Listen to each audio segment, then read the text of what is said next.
This is killer. Oh, no, no, no, no, no, no, no.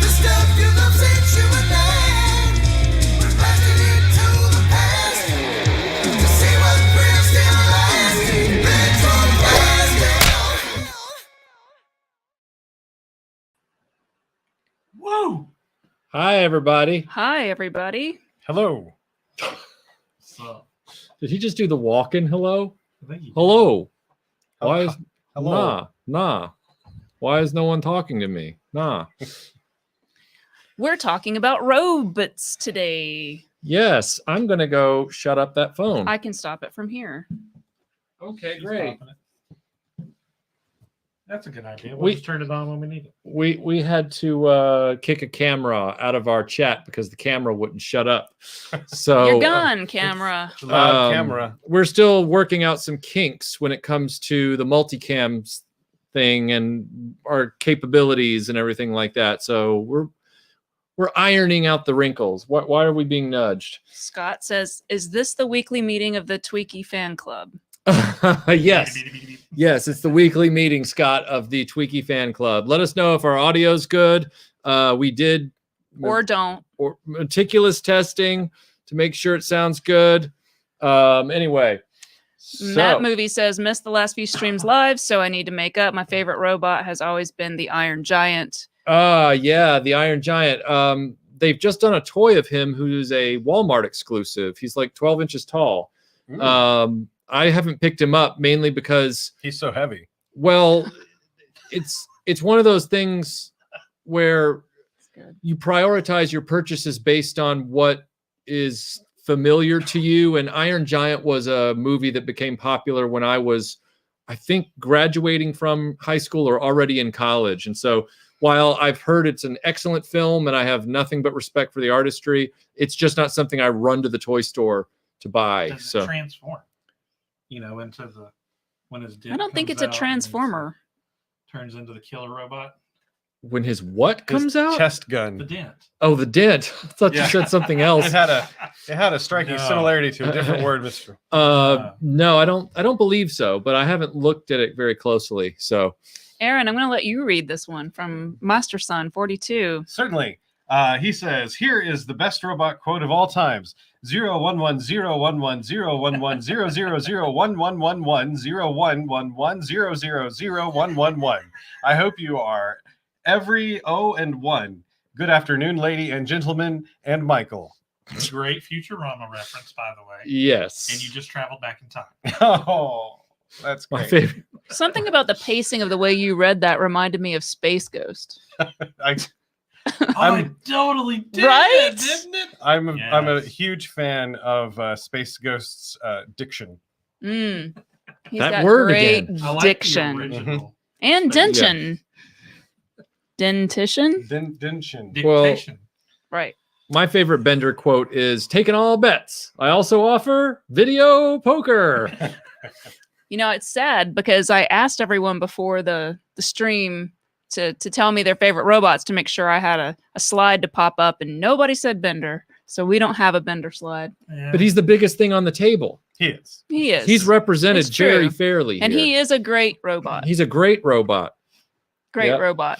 Great so robot. let's just we'll do one more super chat and then we're going to get started. So King Eric says, "Are droids and robots the same thing?" Well, that leads nicely into what we're going to be talking about. So because it's already started in the Patreon chat when we announced the topic, and people are, talking about what are we talking about? So as always, we will start by defining our terms.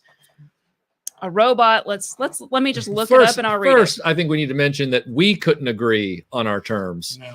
So we've been arguing this all day. A robot, especially in science fiction, is a machine resembling a human being and able to replicate certain human movements and functions automatically.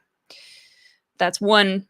Another example or another definition is a machine capable of carrying out a complex series of actions automatically, especially one programmable by a computer, which I would think that probably fits what we're mostly talking about. So it doesn't have to look like a human, in my opinion, to be a robot. Like Canine, I would consider to be a robot. The difference between a robot, a cyborg, and an android. So let's talk about that for a minute.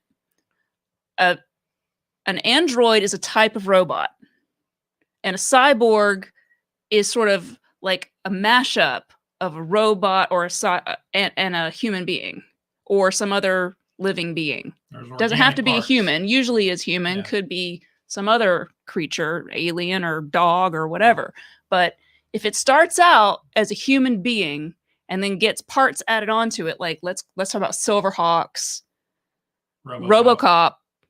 Although Aaron disagrees, and we can talk about that. But that's a cyborg because it starts off as a person and then gets modified into something else. If it starts off as being a construct, a machine, then it's a machine. It's a robot. It may look like a human. It may have skin, like the Terminator has skin laid over it, but it doesn't need the skin to survive. So therefore, it is a robot. Oh, good call. Neither one of us remembered that. So we did talk about him before the show. I was fixing to say that was probably the most passionate I've seen Aaron about a topic in a while. We have and we have a lot of examples, so I'll go ahead and read some super chats, but I'm going to try to lead us through starting mostly in the 70s, because there's a lot of robots even going back to Metropolis and lots of stuff from the past, but we only have a couple hours here and we're going to be arguing a lot. So we got to leave time. There will be blood. Laser Pants says, this live stream is just what I needed right now. I'm poolside with a pina colada while the family swims in a public pool, aka a public urinal. Laser Pants, remember, save the umbrellas from your pina coladas for your eventual Action Force action figures. Yeah. Remember what we talked about on the Infinity Equation podcast. Do you like pina coladas? Nope. Getting caught in the rain. All right, there goes our monetization. That one, possibly. Yeah. Don Henley. Tim Barry says, as a child, I was obsessed with 2-1B medical droid. It was my most used Star Wars figure. Mm-hmm. Yeah, there was a lot of him around. Yeah. He was one of those peg warmers, I think. Yes. He was a cool looking droid. He was kind very of cool. He was kind of scary. Peter Vinkman, our replicants robots. We're going to be talking about that very shortly, Peter. So we're going to put a pin in that. We're going to get to that momentarily, but it's a great question. Why don't you put that in the parking lot? Parking lot? Yeah. Is that a thing that we say now? Is that a corporate thing we say? Oh, I'll circle back to you later. Clearly it is. Okay, Vinkman, thank you very much for the super chat. Aaron, the Aaronest Aaron that ever Aaroned, had gotten himself a robot assistant. It could do anything, even made sure all the mics are at the right sound levels. Jeez, what a great idea, Aaron. Mm-hmm. Most people would be astonished. Aaron thought it was meh. No. That does sound accurate. You should hear his thoughts on RoboCop. You're going to, I'm sure, but we're not. We're going to try to somewhat stick to the process. It's All the right. least meh I've ever heard Aaron. Yeah, me too. So first off, let's start with really quickly just looking at, the 50s. We had things like Robbie the Robot in whatever this show was. Forbidden Planet, whatever this show was. Danger will We had Robbie the Robot in this. Danger. That was literally the robot. It was the robot. It was like the first, not the first, but it was like the one I think that was like a pop culture kids thing. Well, like they I know called him the robot. the robot. Yeah. So and, except for his creator who called him Robbie, I believe, right? No, we're talking about Lost in Space. Oh, Lost in Space. this is Forbidden Planet. This is Forbidden Planet. There was Oh, also that was- Lost yeah. in Space. Yeah, that came Robbie was later. Forbidden That was Planet. the danger. When Robbie Yes, and they get Oh, right. a lot of people get I get those them confused because I don't like either one. What? Wow. Nah, How I can don't. you not like Lost in I Space? gotta say, I don't really like robots. But Forbidden Planet is not about a robot. I know, but I don't- robots? Even though they did make him the entire poster image, it's not about a robot. All right. Is it because you couldn't tie him to a bedpost and torture him? Maybe takes It's away from because- some of my enjoyment. I don't feel pain. Melinda doesn't like lifeless metal things. She likes things that have had the life sucked out of them and now they're undead. That's That's a good point. That's a good point. Very true. It's not 100% true because there are a number of robots here that I do enjoy quite a bit, and we can, psychologically dissect my brain and figure out what it is about them I that. would love to do that. Okay, well, I pay a person to do that, but you're welcome to join in. Chrono2959 says Johnny Five is alive, Yeah. and we will definitely have to talk about Johnny Five. That's why I put him on the thumbnail. World Made of Cardboard says poolside. It's 19 degrees here in Texas. I'm imagining that he is somewhere like in the Bahamas, like on vacation. I'm jealous. I mean- I'll say that. Watch, he's in Norway. It's just crazy. I'm gonna show you. I put my kids in 32 degrees. He's like one of those guys that swims in like 10 degree. Right. Yeah. I hear it's exhilarating. What do they call that club? The Polar Bear Club? Polar Bear Club. Yeah. Yeah, no thanks. All right. So then we have, starting in the 70s, we have, of course, George Lucas's first film, THX 1138. And the police in that movie were, of course, robots. So that sort of sets a nice intro into the 70s. There's tons of them. I don't have images of all of them because, my God, it took me like an hour and a half just to pull the 20 I got. Mhm. I really think that they should have done something with those cop robots and done a new series and just continued to keep the title Chips, because now it has like two Yeah. meanings. That would have been awesome. 'Cause they're Oh, that's motorcycle funny. cops. That's funny. That would've been awesome. Well, so I think that's a good thing to start with, is like the robots as police. Coming out of like Ray Bradbury science fiction type stuff, robots make a lot of sense as a scary, it can be like cool, like what you call it, Rosie on the Jetsons, Yeah. who was like a helper robot, but you could also have like robots. Even early on, you start seeing robots as our evil overlords, like they somehow take over control because they're smarter than us and they can overpower us because of whatever. So I think that's They're sort of super strength. I think yeah, is what you were super looking strength for. and super intelligence. And so it's like, you see kind of those two different ideas of robots, is like they're either helpers, like I'm gonna have a Roomba, or it's like, the Terminator. So Why can't we have both? I mean, why Silence. can't your Roomba also Silence. defend your house? There are people who tape knives to the top of their Roombas. King Eric says Melinda especially hates robots that pour sodas. I do. I would hate something like that, which kind of reminds me of remember those 80s robots that they Mhm. tried to market to us kids in the catalogs, the Just Christmas the catalogs. arm. It was just like the little things that would like go and get you a drink, but basically you had to like put the drinks onto it and it just sort of Right. rolled them into your living And room. God Yeah. forbid you have one of those little things between your kitchen and the living Oh room, my like God. between the tile and the parquet. Yeah. And it's like gunk, and then all the sodas fall off the top of it. That was always Error. a Error. sad moment. Error. Vinkman says, sorry, I've got to go, but I'd like to leave you all with this question. What robot or robots do you wish they had made toys of? I'm still waiting for someone to make a decent Johnny Five from Short Circuit. That's the one I was We going were to say. talking just about that very thing. Yeah, I would want a Johnny Five as well for my collection. I would say Bubo, Bubo, the Clockwork the Owl, Clockwork the Owl. Magic Clockwork Owl. Correct. That one would be good. Wouldn't it be cool? You could That like would be. sit him. He doesn't have to fly, but he could just sit there and chirp and like turn his head. Probably made a really good one of those I would love somewhere. that. There's That would somebody be that's done it out of amazing. metal and all Yeah, kinds I of stuff. guarantee It would have to be made out of metal for sure. Jody says, Melinda, if you don't like puppets and don't like robots, is a robot puppet nightmare fuel then for you? Well, you've got robot. I have puppets right robot behind you. puppets here and I love them. So I'm a mystery wrapped in an enigma. I like to keep you guessing. She just doesn't know. Did you just invoke Churchill? Yes. Zigma Experiment says, everyone thinks T-Bob from Mask stands for Thingamabob. It doesn't. It stands for Tracker's battery operated boyfriend. That's official, I guess. Ooh, Wow. That's that's well, a I mean, at little, least he has a useful function, because as if everything else, it's the worst thing ever. Hello, T-Bob. You know what today is? Sunday. he It's did time have for the you. most monotone voice. I showed Aaron a clip from that show earlier. Yeah, and he was like, come on, Scott, it's time to go inside. He kind of reminded me of I can't think of his name all of a sudden. Butters. Yeah, from he, South Park. he He's does got have a a little bit of a Butters, but Butters he's like not as cool as Butters. When I Butters would grows say. up, he becomes Matt Tracker. That would be great. Lou, Lou, Lou, I So- love you.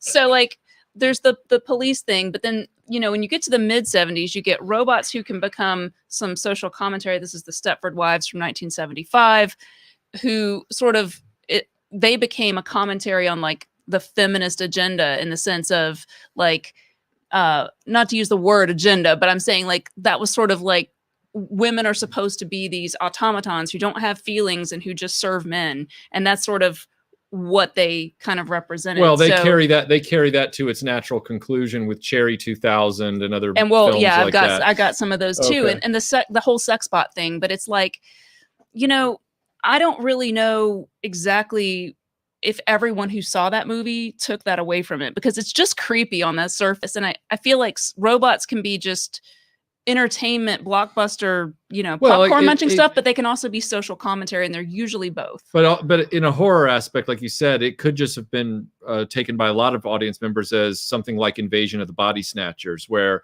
a person realizes they're not actually among human beings, and then they freak out, and then they know their life is in danger. Right. Kind of like how I feel with the new kettle that you bought. That kettle is awesome. It's fine, I guess. Why does everything modern have to have LEDs inside it? Like, I'm looking at this water trying to boil, and there's like an LED ring inside the water. And I'm like, that can't be good, because when I was a child, people like Roadblock told me on G.I. Joe, hey, kids, don't put an electrical wire near water. And now I'm like, oh, well, I could just electrocute myself drinking tea. Thanks, robotic kettle. Well, that was back in the 80s when there were just Kettle, literally please cut off boil electrical water. wires laying around the house. Yeah. This one is designed to have that light there. I like it because it's like glass and it's pretty. I like LEDs. Yeah, she's going to come in one day and I'm going to be electrocuted on the floor of the kitchen, and she's going to gingerly pick up the kettle, ignore my corpse, and she's going to go, I like you because you're glass and pretty. She just Michael, how did you feel about swimming pools with lights in them? I hated it. Okay. I hated it. Well, it wasn't the lights, to be fair. Well, I don't like Michael swimming. just doesn't swim. I don't look. Hey, look, it's Star Wars, you guys. Oh. You're way too good at mimicking is he not robots from Star Wars. Lord. Go ahead. I don't really like the robots in Star Wars, so. Oh my gosh. Okay, so that is where the droids conundrum starts. So yeah, I would say they are 100% robots. They're not droids, even though that's shortened android. You can't. One thing we learned in droids is like trademarked by Lucasfilms and how they refer to the robots. That's right, but you can't go by the titles of things. Like RoboCop is not a robot; he is a.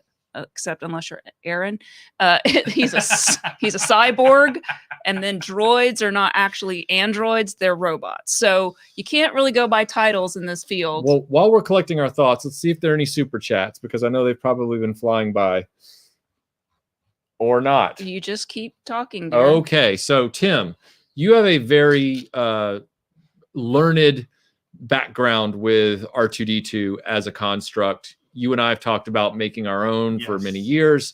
Thoughts on 3PO and R2D2? I mean, they're probably the first robots that anybody loved. Like R2 is, you know, by far my favorite robot. I love Optimus Prime, of course. They're kind of flipped between the two, but R2 is, I think I love him because we can actually have him, right? I mean, people are making him out of metal, you know, weatherproof, and you've got a little buddy that'll follow you around and do the whistles and the chirps and have a personality. And it almost felt like R2 was Luke's canine companion. Right. Maybe that's what you're getting at. You got a friend and a companion that does things for you, navigates, does all those great things. That you can't snuggle with. You could snuggle with R2. He didn't have sharp corners. He was round. You know, cold and metal. I mean, to your point about R2 and 3PO being the first robots that were culturally loved in the United States from an entertainment perspective, and you bring up K9. K9 was the first probably like mass appeal robot in the UK that was loved because, you know, the Doctor played chess with him and he would go on all the adventures. He wasn't like Fluffy from Bionic 6 that never left the house. You know, well, Fluffy's strange. Anyway, it's like we have technology that's beyond anything. We could just have a robot to do housework, but we're going to make a giant gorilla. Right. That one, I will admit, as much as I love Bionic 6, That's a little weird. So Scott says, a thing bothering me about some robots, Star Wars being a top offender, is that they're treated as machines when they're clearly self-aware. I loved that properties like Blade Runner and TNG took the time to explore this. Yeah. I would say that's one of the weird conundrums about Star Wars and the way the droids are sort of treated in various versions, like different films, and then there's the cartoon series, and there's all the different extended universe stuff. Like, are the droids like self-aware? Are they sentient? Well, you're bringing up something interesting though, because if you think about it, in is it a the spectrum? In the Clone Wars, there's a whole set of episodes about Anakin going after R2. Yeah. His ship was blown up. They didn't grab R2, and he's like, "I'm going to go find R2." Right. Because he loves R2. Okay. It's his friend. It's well, his he's buddy. evil, so he might have been trying to kill him to wipe his memory. memory. Evil at that point. Okay, I don't know. But the thing That's like is, 2 weeks later. But the thing Stay tuned. is, even today, if you look in movies, there's a lot of humans that love dogs, but in movies, there's a lot of characters that are very dismissive of animals, like they don't matter. But to me, I put animals right there with me. Like, their lives matter just as much as mine in my case, because I love my animals. But I think the droids in Star Wars are kind of an allegory for your pets. Well, so this is the question. So if and I know Red Letter Media points this out. You can take a drink because I mentioned them. They talk about the fact that in episode 1, there's the whole scene where R2 does the thing where he fixes the shields or whatever, so they're able to get away. And later on, Queen Amidala, like, they bring him in, and she personally thanks a machine for, like, it'd be like thanking a toaster for doing its job, because it's not emotionally aware. And so the question is, because they don't establish that he is aware. So I think that's the problem, is more that the movie doesn't really take the time to address it. To Scott's point, it isn't really explored. It's sort of explored more in the Disney stuff.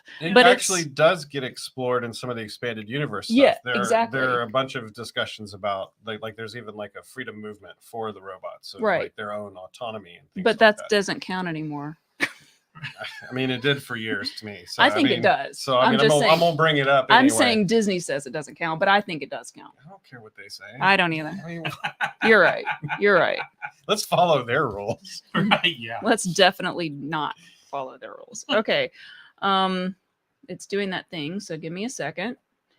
And I've got a couple more. Wicked Person says Harlan Ellison's review of Star Wars: A New Hope in the 70s was that robots had more personality than the humans. The robots had more personality. Yes, in Star Wars, Harlan. In Star Wars, they feel pain. He's so they have crotchety. Emotions. You know, 3PO screams "ow" over and over again when Chewbacca bangs his head into the Falcon. It's odd. I was confused by that as a child as well. That does not surprise me. But I accepted it as part of the reality of Star Wars. Like, I knew that they weren't human. I knew that they were not cyborgs, but they were clearly very, very advanced machines on some level. So we get into like some really deep topics when we start talking about, because it really gets at what is the nature of. Do you believe in souls? There's what is the nature of humanity, but I would, to your point, Tim, animals have sentience and self-awareness and feel pain and all these things, which I think is the line. Like, can the being feel pain? You know, because you can talk about people who are in a vegetative state and they may not even be conscious of their pain, but they can feel, they can react, they can withdraw from pain.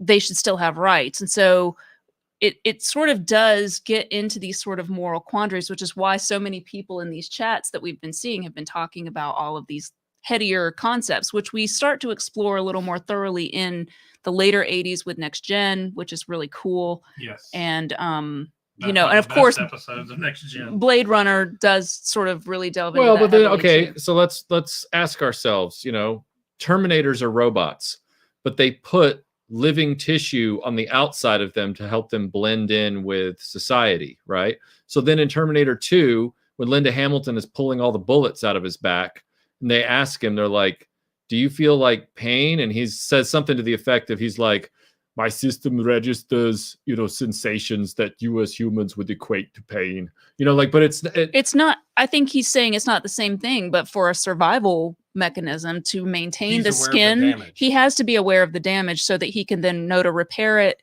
and Get maintain out of it. the way. Yeah, exactly. Or that he would be obviously made as a robot if he walked with a bunch of metal. Exactly, because he it's a needs to be aware disguise. but Yeah. it's self-preservation.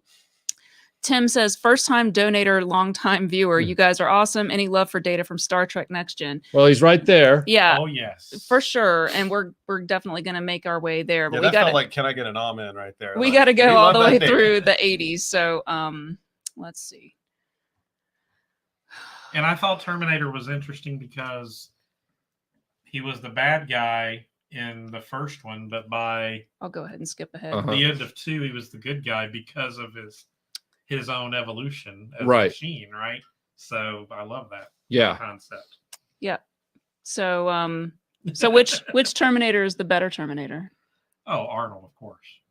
I mean, just not in terms of the character, but I mean in terms of the type. I like the traditional Terminator. The T-800 versus the T-1000. Yeah, I mean, I think the T-1000 should have won. I love the fact that he didn't, but I feel like when it comes to like sophistication and abilities, like raw abilities, the T-1000 had it for days on Arnold, and it was just the heart. It was like the heart that was imbued in the T-800 that was able to overcome that with help from the people he was trying to save. Like he couldn't have done that without them. The T-1000 was super scary while you're watching the movie. But then when you are done with the movie and you think about it, you realize that the T-800 is a far more viable, realistic threat. yes. That the T-1000 is almost magic at this point. It's like, Exactly. Like Yeah, this it was- crosses a line into being, it doesn't even feel like a robot anymore. It feels like something else. 'Cause, something even when they go else. to the third one, all of a sudden now you kind of got a T-800 mixed with a T-1000. I'm like, that just doesn't work for me somehow. It just doesn't. yeah. they were it's- exploring the ideas of nanotech, and it is alien and weird, but that's still, millions and millions of tiny machines that are making up the T-1000. Yeah, to me that would be the height, though, right? It's weird that they kind of went backwards in the third one, though. Well, they probably tried to blend the best of both. When the T-1000 was I defeated guess- by a T-800, I they mean, do we probably have to think about went back anything to the beyond the drawing first board. two? No, not really. I mean, Fair. I mean, fair. It is a fair point. Okay. I know you like the third one okay, but I like it okay. I don't like it like 1 and 2. Right, Let's be fair here. you secretly love it the best. No, I don't. What are we Yeah. talking? We hear you. Do I like When the you're around fact? the Do I corner, you like the think we fact that the Terminator rips a urinal out of the wall and slams Beats somebody them. with it like a club? Yes. That's pretty great. Did I not know I needed that visual in my life? Yes. Well, I mean, I'm with you. When they get to the army base, Uh-huh. that's when that movie becomes visually amazing. Mm-hmm. So- I don't hate T3 like other people, but I don't put it in like the top. It's the third of the 3. All right. Prime Syndicate talks about something we were talking about earlier. I put Kit, Carr, HAL 9000, the Millennium Falcon, and Jarvis in the same category. Not robots per se, but self-aware operating systems. How's Yeah. that Good question. That was a good one. Yeah. Well, Very Kit's a one. good question too, because to Yeah. me, the Kit quandary is much like the RoboCop quandary. What was the thing first? What? I'm a robot, Michael. They put the car around me, Michael. I think that's the argument for kids. I asked for manual mean, if so- transmission, I have a Michael. joke, and I'm going to leave it alone. Okay. Oh God. No. That'll be for the after show.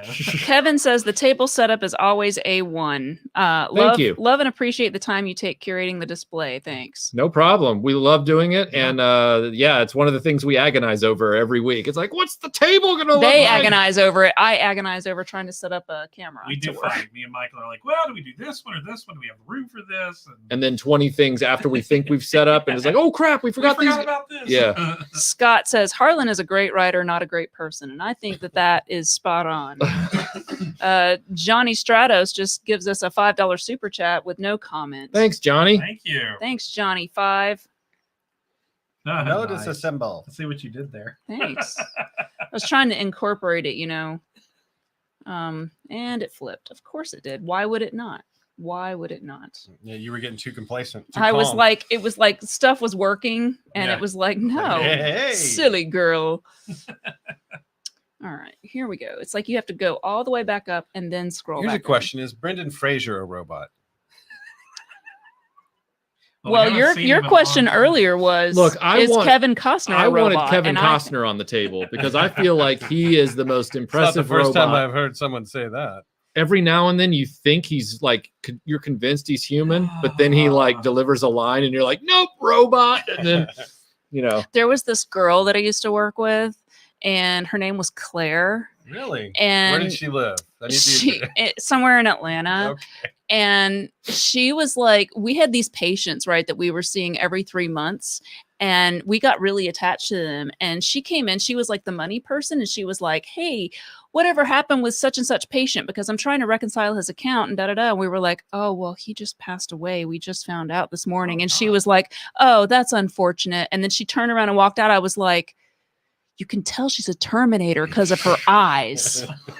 Yeah, she's a freaking Terminator. And we called her the Terminator from then on. She never had dogs around. And we would just go, that's unfortunate. Anytime anybody had any like really devastating news, like I just got the HIV, that's unfortunate. Like just I'll whatever. be back with more invoices. That's right. That's right. Wicked Person says who's going to pay the bill. Wicked Person says the little upside down robot getting its feet burned in the Cloud City in Empire was messed up. That was a Gonk droid. That was a Gonk droid that got his feet burned. Palace, which does again sort of show that Star Wars films were recognizing that robots could feel pain. Yeah. Yeah, that was. I remember as a kid. that upset me stuck too. in my craw for a little while. Not great. I mean, right in the craw.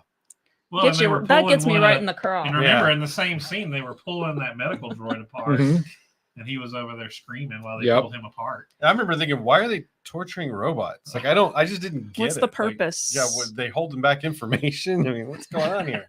Fun, just fun. Ben Dowdy says, Astro Boy / Mighty Atom.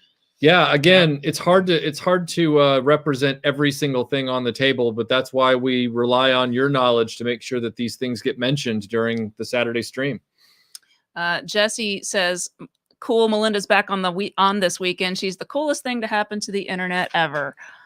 Oh, wow! That's so nice. There's a little something on your nose. Well, the heck with me very much. You're on my good list now. Hey guys, Jesse. you want to go play checkers? We can just let Melinda do the stream. I kind of want some of that sour candy.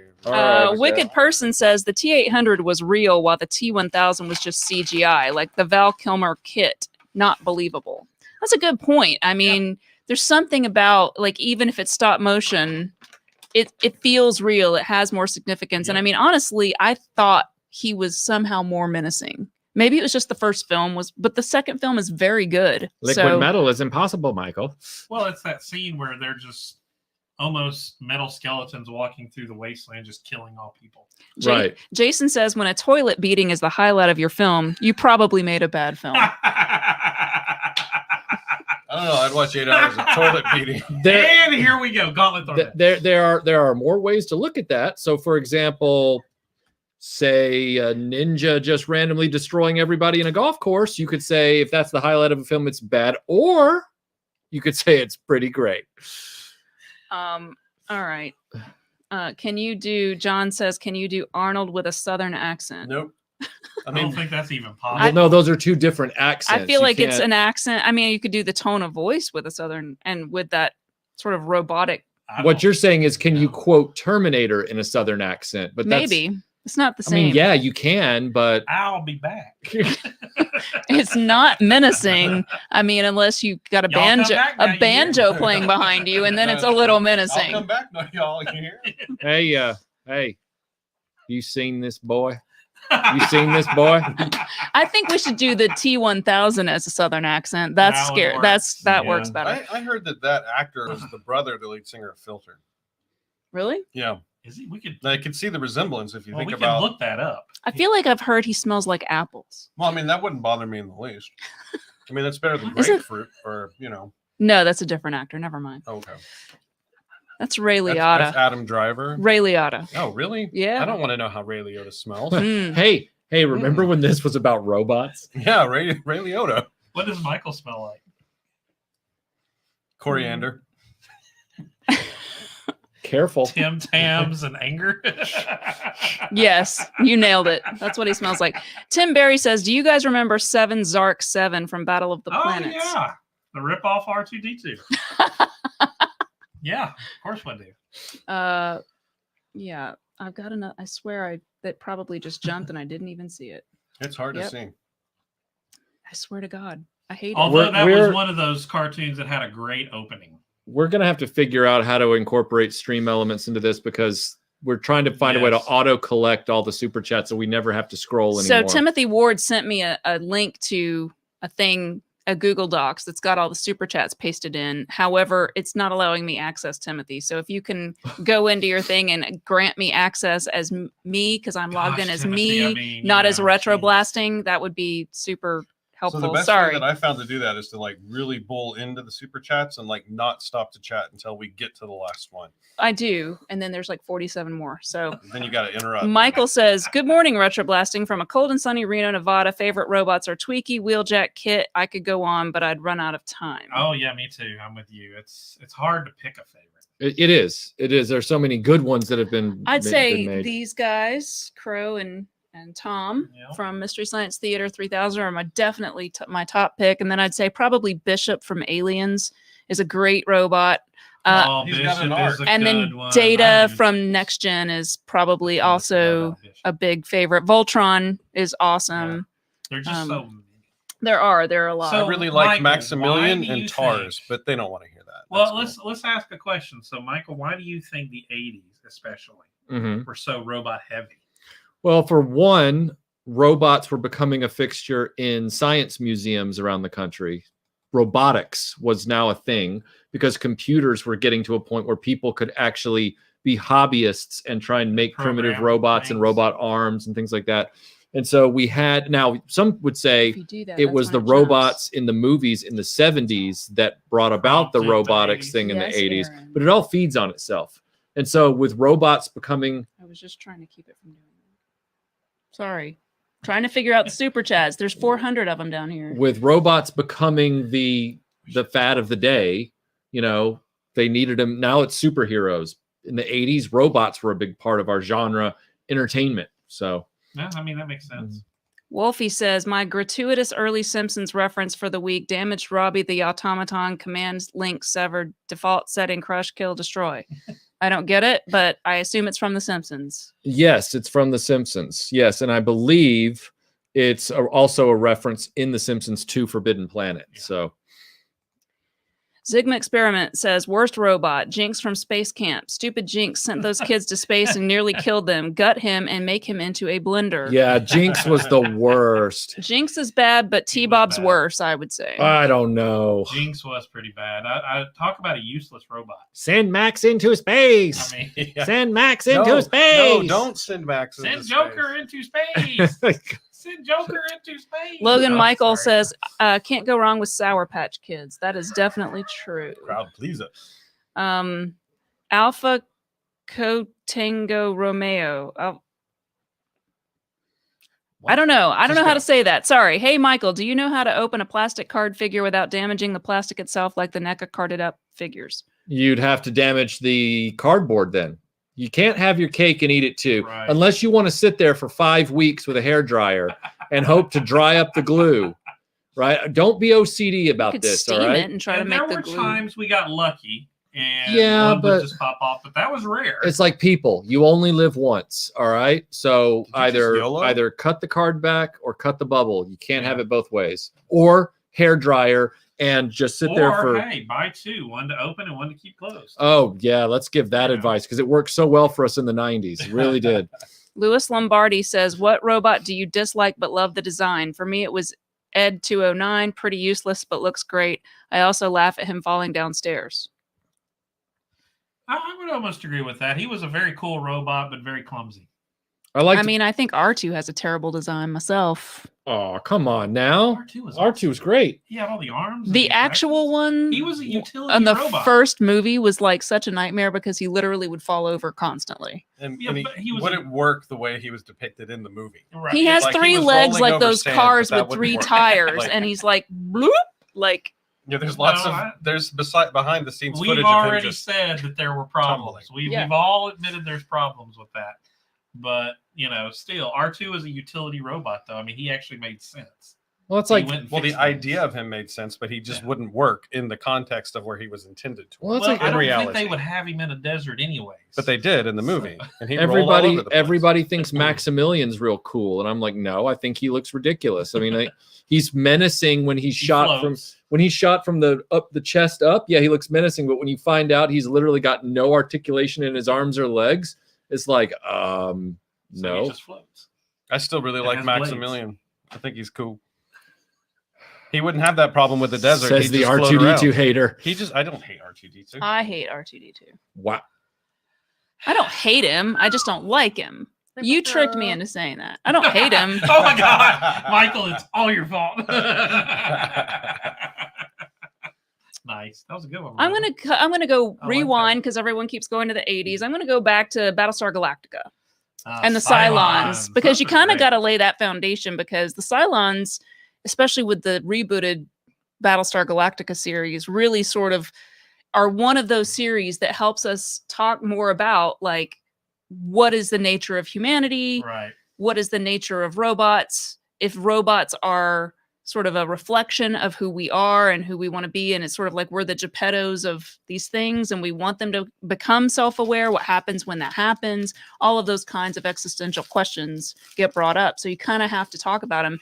Now, the difference between them in the first series versus the second series is somewhat notable. But like, before you take that bite, what do you think of the Battlestar Galactica original Cylons versus the... I think the Cylons are keeping me from eating my moon pie. That's what I think.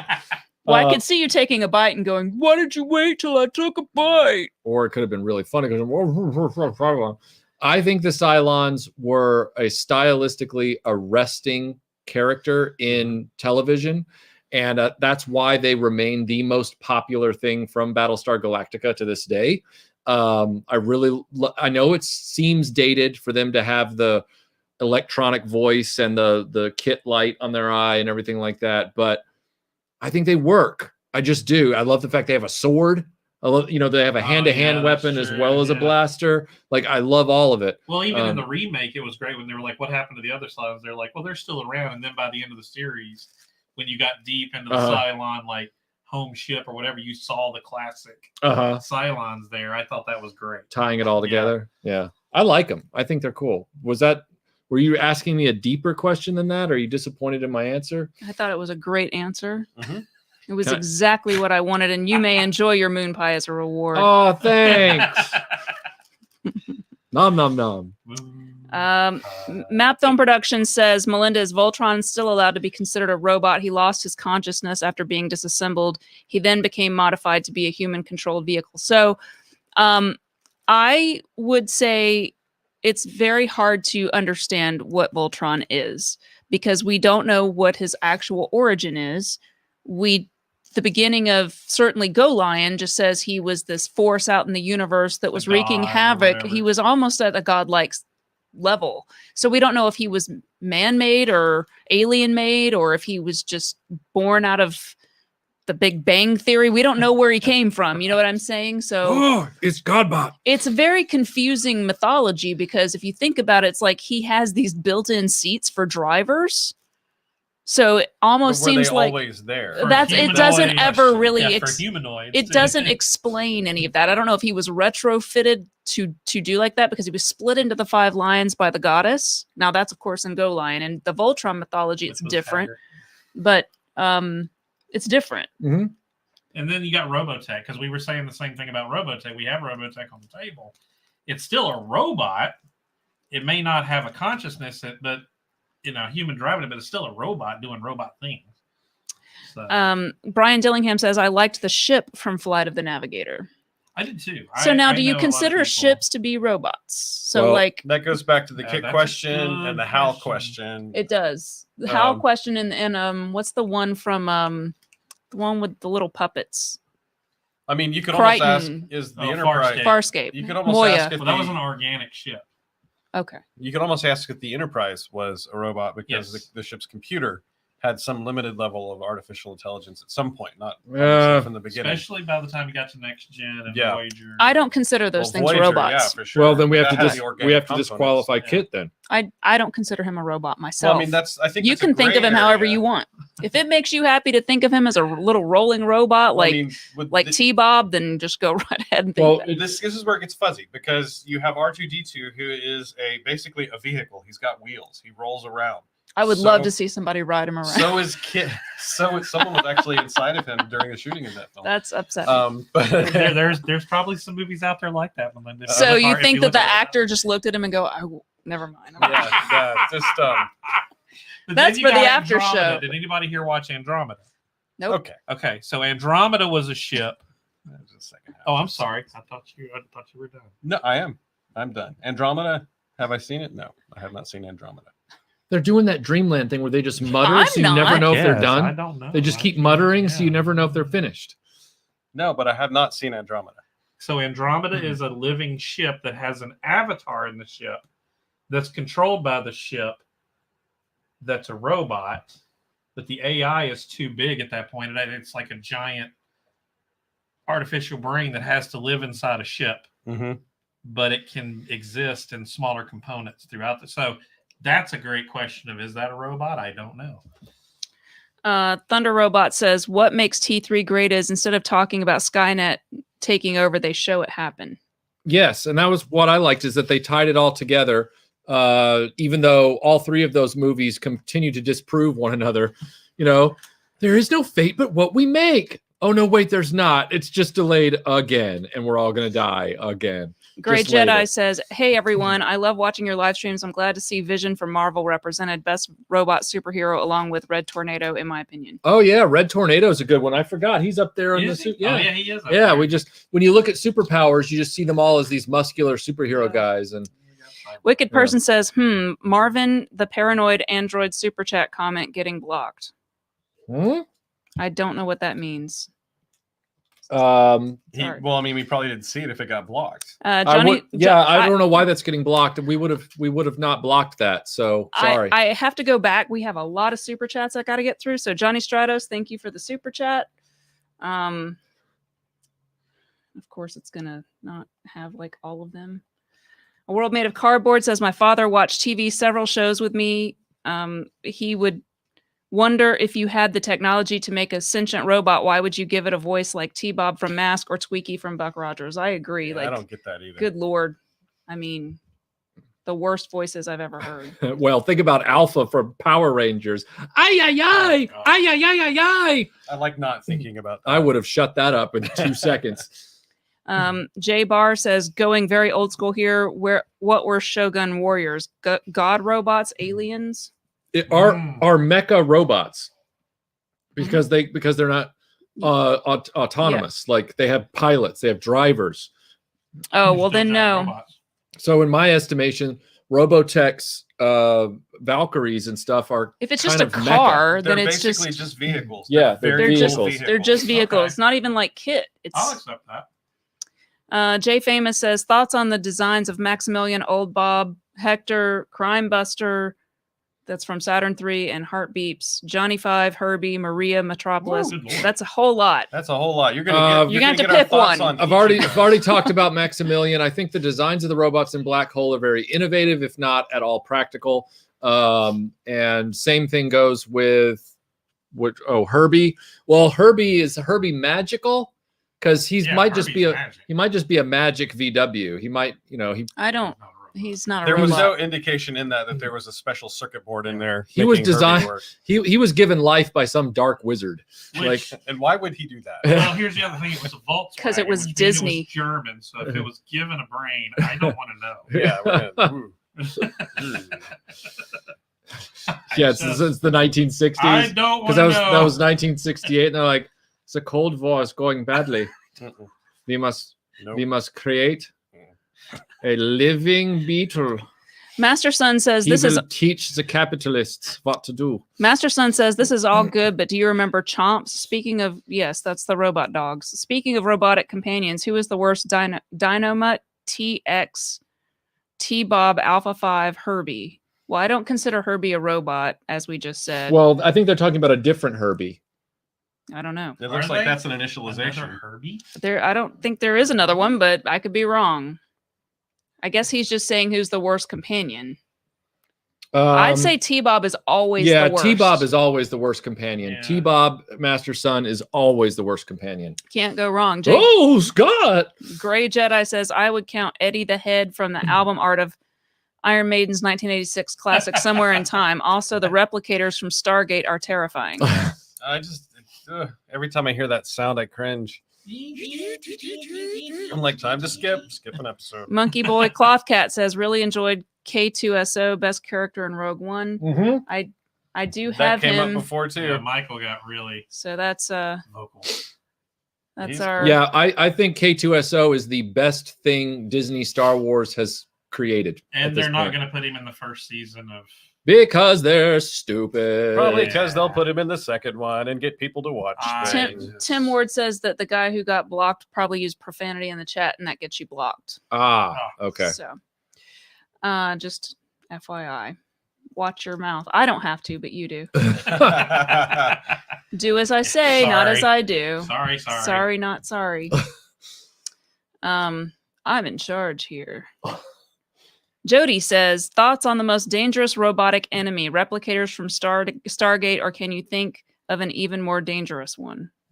Most dangerous robot. Hal was pretty dangerous. Was he though? From not like on the scale compared with replicators and Stargate. I don't know those. If Hal's so driving the car, you're in trouble. You're in Right. danger. Right. But if there's a replicator like anywhere on your planet, You're in die. huge trouble. You're gonna die. Okay, well, I guess I've then, never seen it, so I guess wouldn't then know. I'll go with I your will wizard. defer to Okay, you. so their strength is that they will take in all of the minerals and everything around them and make more of themselves. And they're giant, and they're basically spiders. Yeah. Right. Oh, okay. And so Metal like spiders. they can like physically damage you. That sounds with horrible. Just their Yeah. little pincers if they want to, or they can combine Unless you're a into spider. giant planetary weapons. You know. All right. Fair enough. Cool. A World Made of Cardboard says Herbie from the Fantastic Four cartoon. Oh, that Herbie. Remember him? Herbie, fantastic. The little floating white robot with the, Orko? Orko? No. He floats. Well, you're But also he's not. talking. He's not white. You don't No, know what I color know. he He's is. not a robot. I know. First, you said Orko was an Now she's- animal. You see why she's Now you confused. say Orko is I a am robot. confused. Thank you, Aaron. Look, Fantastic Four. I hate Fantastic.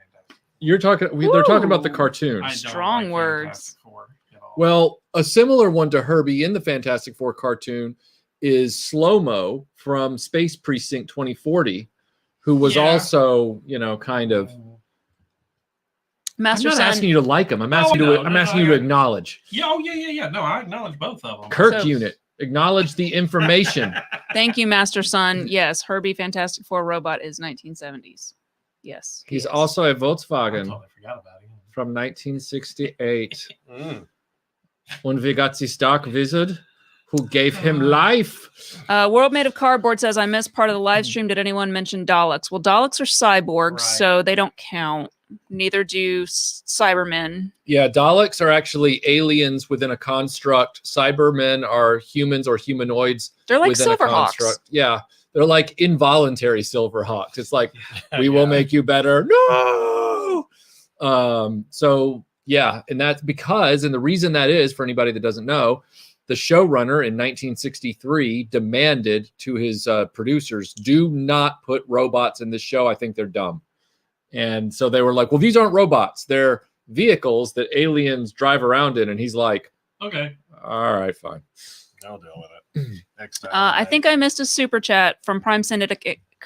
Prime Syndicate. I can't pull it up on the screen, but he said, my wife used the following line to convince me to get a Roomba. It's like a real life Revenge of the Nerds robot. How can you not want one? That's true. That's true. That is true. And J Bar 1967, thank you for the super chat. He didn't have a comment. Demon Scythe Synthwave said no from Ulysses 30. No from Ulysses 31. Do you remember that one? Oh yeah. Oh, okay. You're Was it? remembering? No, I didn't never see Ulysses Oh. 31. Was it? What do you look like? No, I'm thinking of Zark, Oh, okay. the other one, the Yeah. ripoff R2D2. Yeah. Sorry. But in Ulysses, it was a android, I think. Oh, I see. Raymond says, "Hi everybody. What was everyone's thoughts on the level of robot society on the planet Lithone in the Transformers the movie? For some reason, I found it disturbingly puzzling. Perhaps it's just as well Unicron ate it." Oh, that's the one at the very beginning of the movie. Oh, the planet of robot people? Is that what they're talking about? Yes. Yeah, it was a little weird because again, I'm not a huge fan of that movie anyway. Because were they robot people so that they could be killed? Yes. Okay. So they could be because Unicron needed to eat them for energy, whereas a rock is not going to give him energy. Right. Got it. Thunder Robot says Kit is a robot because he controls every part of the car, plus car's name Night Automated Roving Robot proves it. Yeah. Well, names aren't necessarily the best way to determine what something is, as we said before, but I mean, like I said, if you want to think of them as robots, go right ahead. To me, they are cars that have automated like or like sort of AI put into them, which I guess you could count it as a robot. Now he has some good nuance there, which is that Kit can control every part of the car. Yes. The doors, even though we may not have seen it, trunk. He can animate all the different parts of the car, which makes it more like a robot. I can execute many complex functions, Michael. And then you could make that same argument for Hal in control of the Odyssey in 2001, even though I do have that same misgiving about those two things being robots, because they just seem like AIs in cars to me. So I can see why you would fall on either side of that line. So like honestly, it doesn't really matter in the sense that like really the other day we were talking about reality shows and I was like, I don't consider like a cooking show a reality show. And you were like, yeah, it is. And I'm like, but I think of like, Survivor and dumb crap like that as being reality shows that are fake. They're not really reality, but we call them reality TV. But those are scripted still. Like, even though they're called reality shows. Right. No, I get it. But like, there's a different tone to like the Kardashians versus like a cooking show or a documentary. I feel like there's another term that's become more But my point is that like those things, like if you say like reality show, I'm never going to think of anything but like stuff like the Kardashians. Or like Lost. So if you say robot to me, I think of something that looks like this, not something that looks like a car.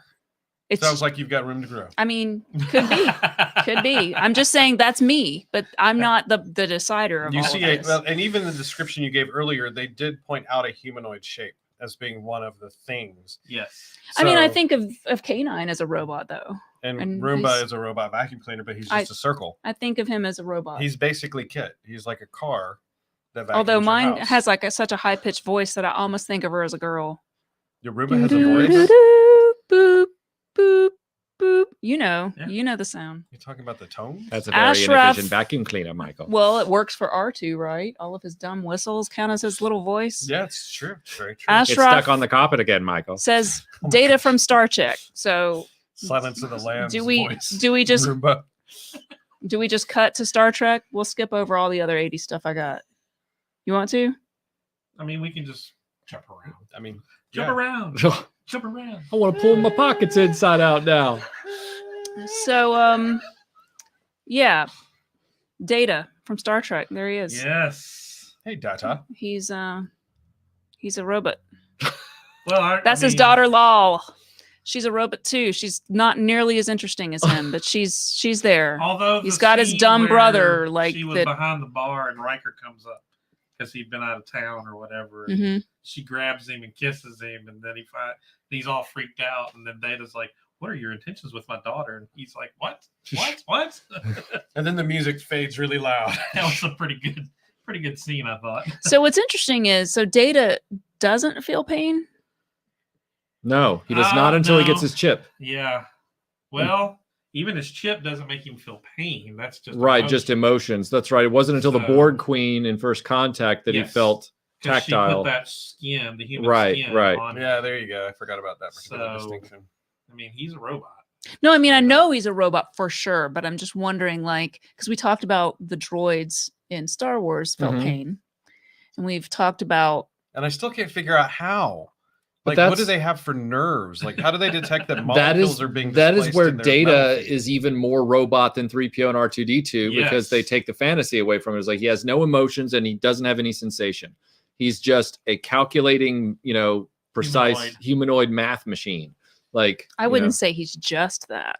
I'm not being literal. I'm being metaphorical-ish or something. Do I need to play that episode for you again? Where What Picard just like I say lays it out, yes. Measure I of a say Man. yes. No, Such a great Go back and speech. rewatch Measure of Man. Such a great It's a great speech. Picard speech. You know, at some point in all of our lives, someone has made us sit down and watch Measure of a Man. Measure of a Man is just Like, amazing. I've gone over to people's houses and they've been like, I've got this on tape. We're going to I I'm think like, you "I in can't." particular need to sit down and watch this. Oh, That's when it's you know so he's deep. been Is it a super bad. person The way or a you robot treat your or both? Roomba will one day be seen as against humanity because your Roomba is human and sentient. You know, Crow looks like he's looking over here like, oh my God. You wanted The a whole chance time. to make law.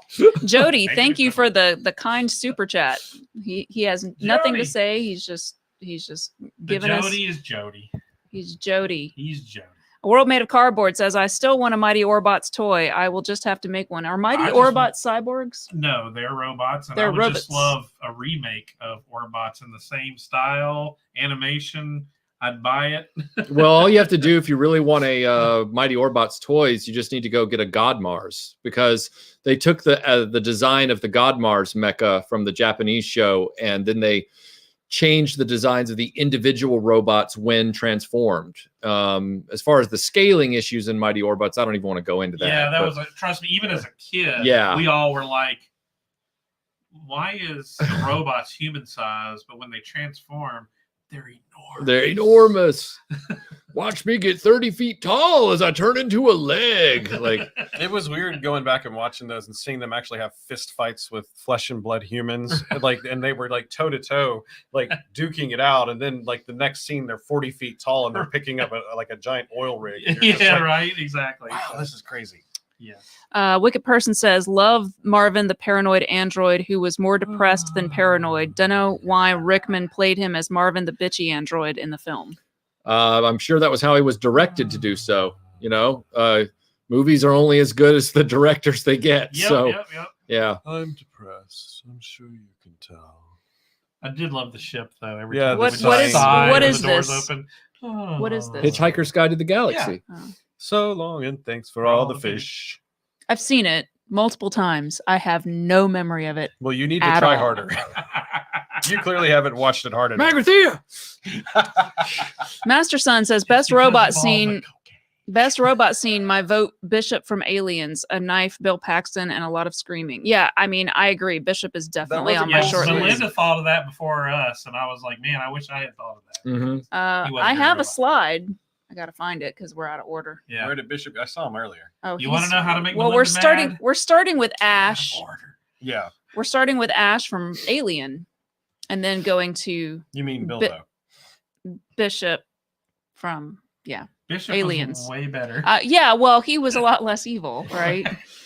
So the actor in the actor for that, Bilbo, as you Yeah. said, I just- great. He's great. He is great. He is He's a very great menacing. actor. He's perfect for that movie. I think they were going for You- something different with Bishop than they were with Ash. I think Ash You was like supposed the to be- scope of Aliens more than the claustrophobia of Alien.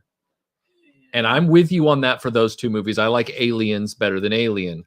But they were going for a different flavor then for that first movie, I which just- you but did. I like him them as a both. robot. I like them both in different ways. Yeah. I still think they're both They're like far two superior to children. Predator, though, as we previously established. That's okay. You can feel that way. I know. And I can You can disagree. feel the other That's way. awesome. That's fine.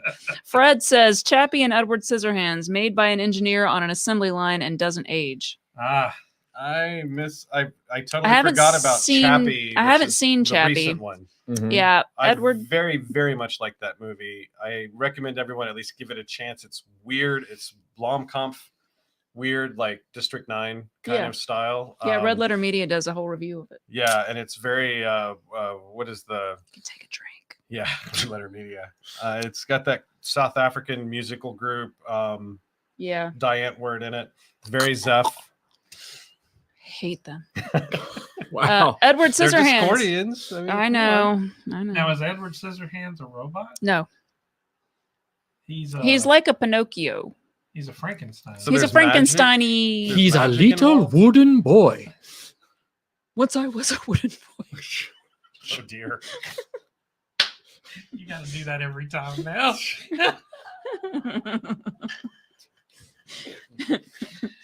That's the part of the show where we all just sit and laugh. Yeah, because now I have to find a super chat because there's like 4,000. Okay, here we go. I found it. All right, back on track. World made a cardboard. I heard R2D2 was the most foul-mouthed character ever. They had to bleep everything he said. Man, that's the dad jokes are strong with you, World Native Cardboard. Yeah. Well done, sir. Well That was done. amazing. Guilford Prefect says, so Disney Star Wars peak is a fey metallic lurch. Also, Kit is barely a dodgy Tesla with sat nav. Keep me safe, Martin. Oh Keep my me God. safe. Man, I don't recommend you walk into a bar today. I think you need to stay away from bars today. Hey, you ever been run over by a Pontiac? It's like getting run over by a Tesla because it all feels the same once you're under those tires. I like that though, dodgy Tesla. I do. I do. I just Isn't want he a somebody to Trans yell Am? at. He's a Trans Am. Trans Ams are so much better than Teslas. What are you talking about? I mean, I enjoy the snark of your comment. I like the idea I that do it's- as well. I highly appreciate it. I like the I idea that can- somewhere Elon Musk is shedding a little tear. I'm like, I "Aw." hope so, although he's kind of close to being a robot, so I don't think he's capable of that. I still think think he needs his own line of I think Elon Musk looks more like Fire Marshal Bill. He doesn't have feelings anymore. He's a billionaire. He's got that kind of look. Michael Hinkson says Megaton, is that Megatron? Was Probably very evil in the novels. In a battle, he killed humans by stepping on them and crushed them in his hands. Have you seen Go Lion? It's just a question. If you like this guy, you're gonna love Go Lion. Yeah, you need to They throw watch. people in pots and eat them. Yeah, you need to I watch mean, Beast King Go ripping Lion. them in half and taking them and just going Yeah. like it's pretty brutal. Beta Ray Bob, if you have a slide for Roboto from Motu, can we go back to that? If not, thank you for at least including him on the table. I do not. But I have him on Thank the you table. for asking welcome. about my slides. Because I appreciate it. I made Michael go find him. I did go find him in the Masters of the Universe tub and brought him out. And did you sit him down and go, Domo arigato? Yeah, I've already started singing that one. Yeah. It's too tempting. It not to. is. Aztec Los 13 says the Zords in Power Rangers were sentient, but needed the Power Rangers to help them become Megazords. Hmm. Oh, well, I mean, okay. I don't know. Yeah, but Alpha was definitely a robot in the base. The guy that was ay ay ay ay ay. Oh my God! Please, God. I'll ship it until it sinks. I Slepto don't even 7 like it. Slepto 77 says 80s robot battle: Daryl versus Vicky from Small Wonder. Who wins? Vicky. I've never seen Vicky. Daryl, I've so never seen Daryl but you guys. So we do have Daryl in the slide deck. Yeah. He looks I've never needlessly seen it. Serious. I don't know what's going on there. He looks He looks like my friend Parker, who threw up all the pretzel sauce. Parker. He looks like he just wants to go like climb up in the attic of a school and read a book. He does. He does. Oh my God. Raymond Hoey says, does anyone remember IQ-9 from Space Battleship Yamato, aka Star Blazers in the US? Yes, I do. Good call out. Again, so many robots in the late 70s through the early 90s. Yeah. Definitely. Demetrius says, Thank you for the super chat. very kind super chat. Just saw Back to the Future cartoon. Christopher Lloyd did 2 live action segments for each episode. So why didn't he voice his own character in the cartoon? He was already there. Because he's a good negotiator. Destroy Buzz Lightyear. Destroy Buzz Lightyear. Well, it probably had to do with the money that they would have had to have paid him. And also back then, cartoon voice acting was still the domain of specialized voice actors.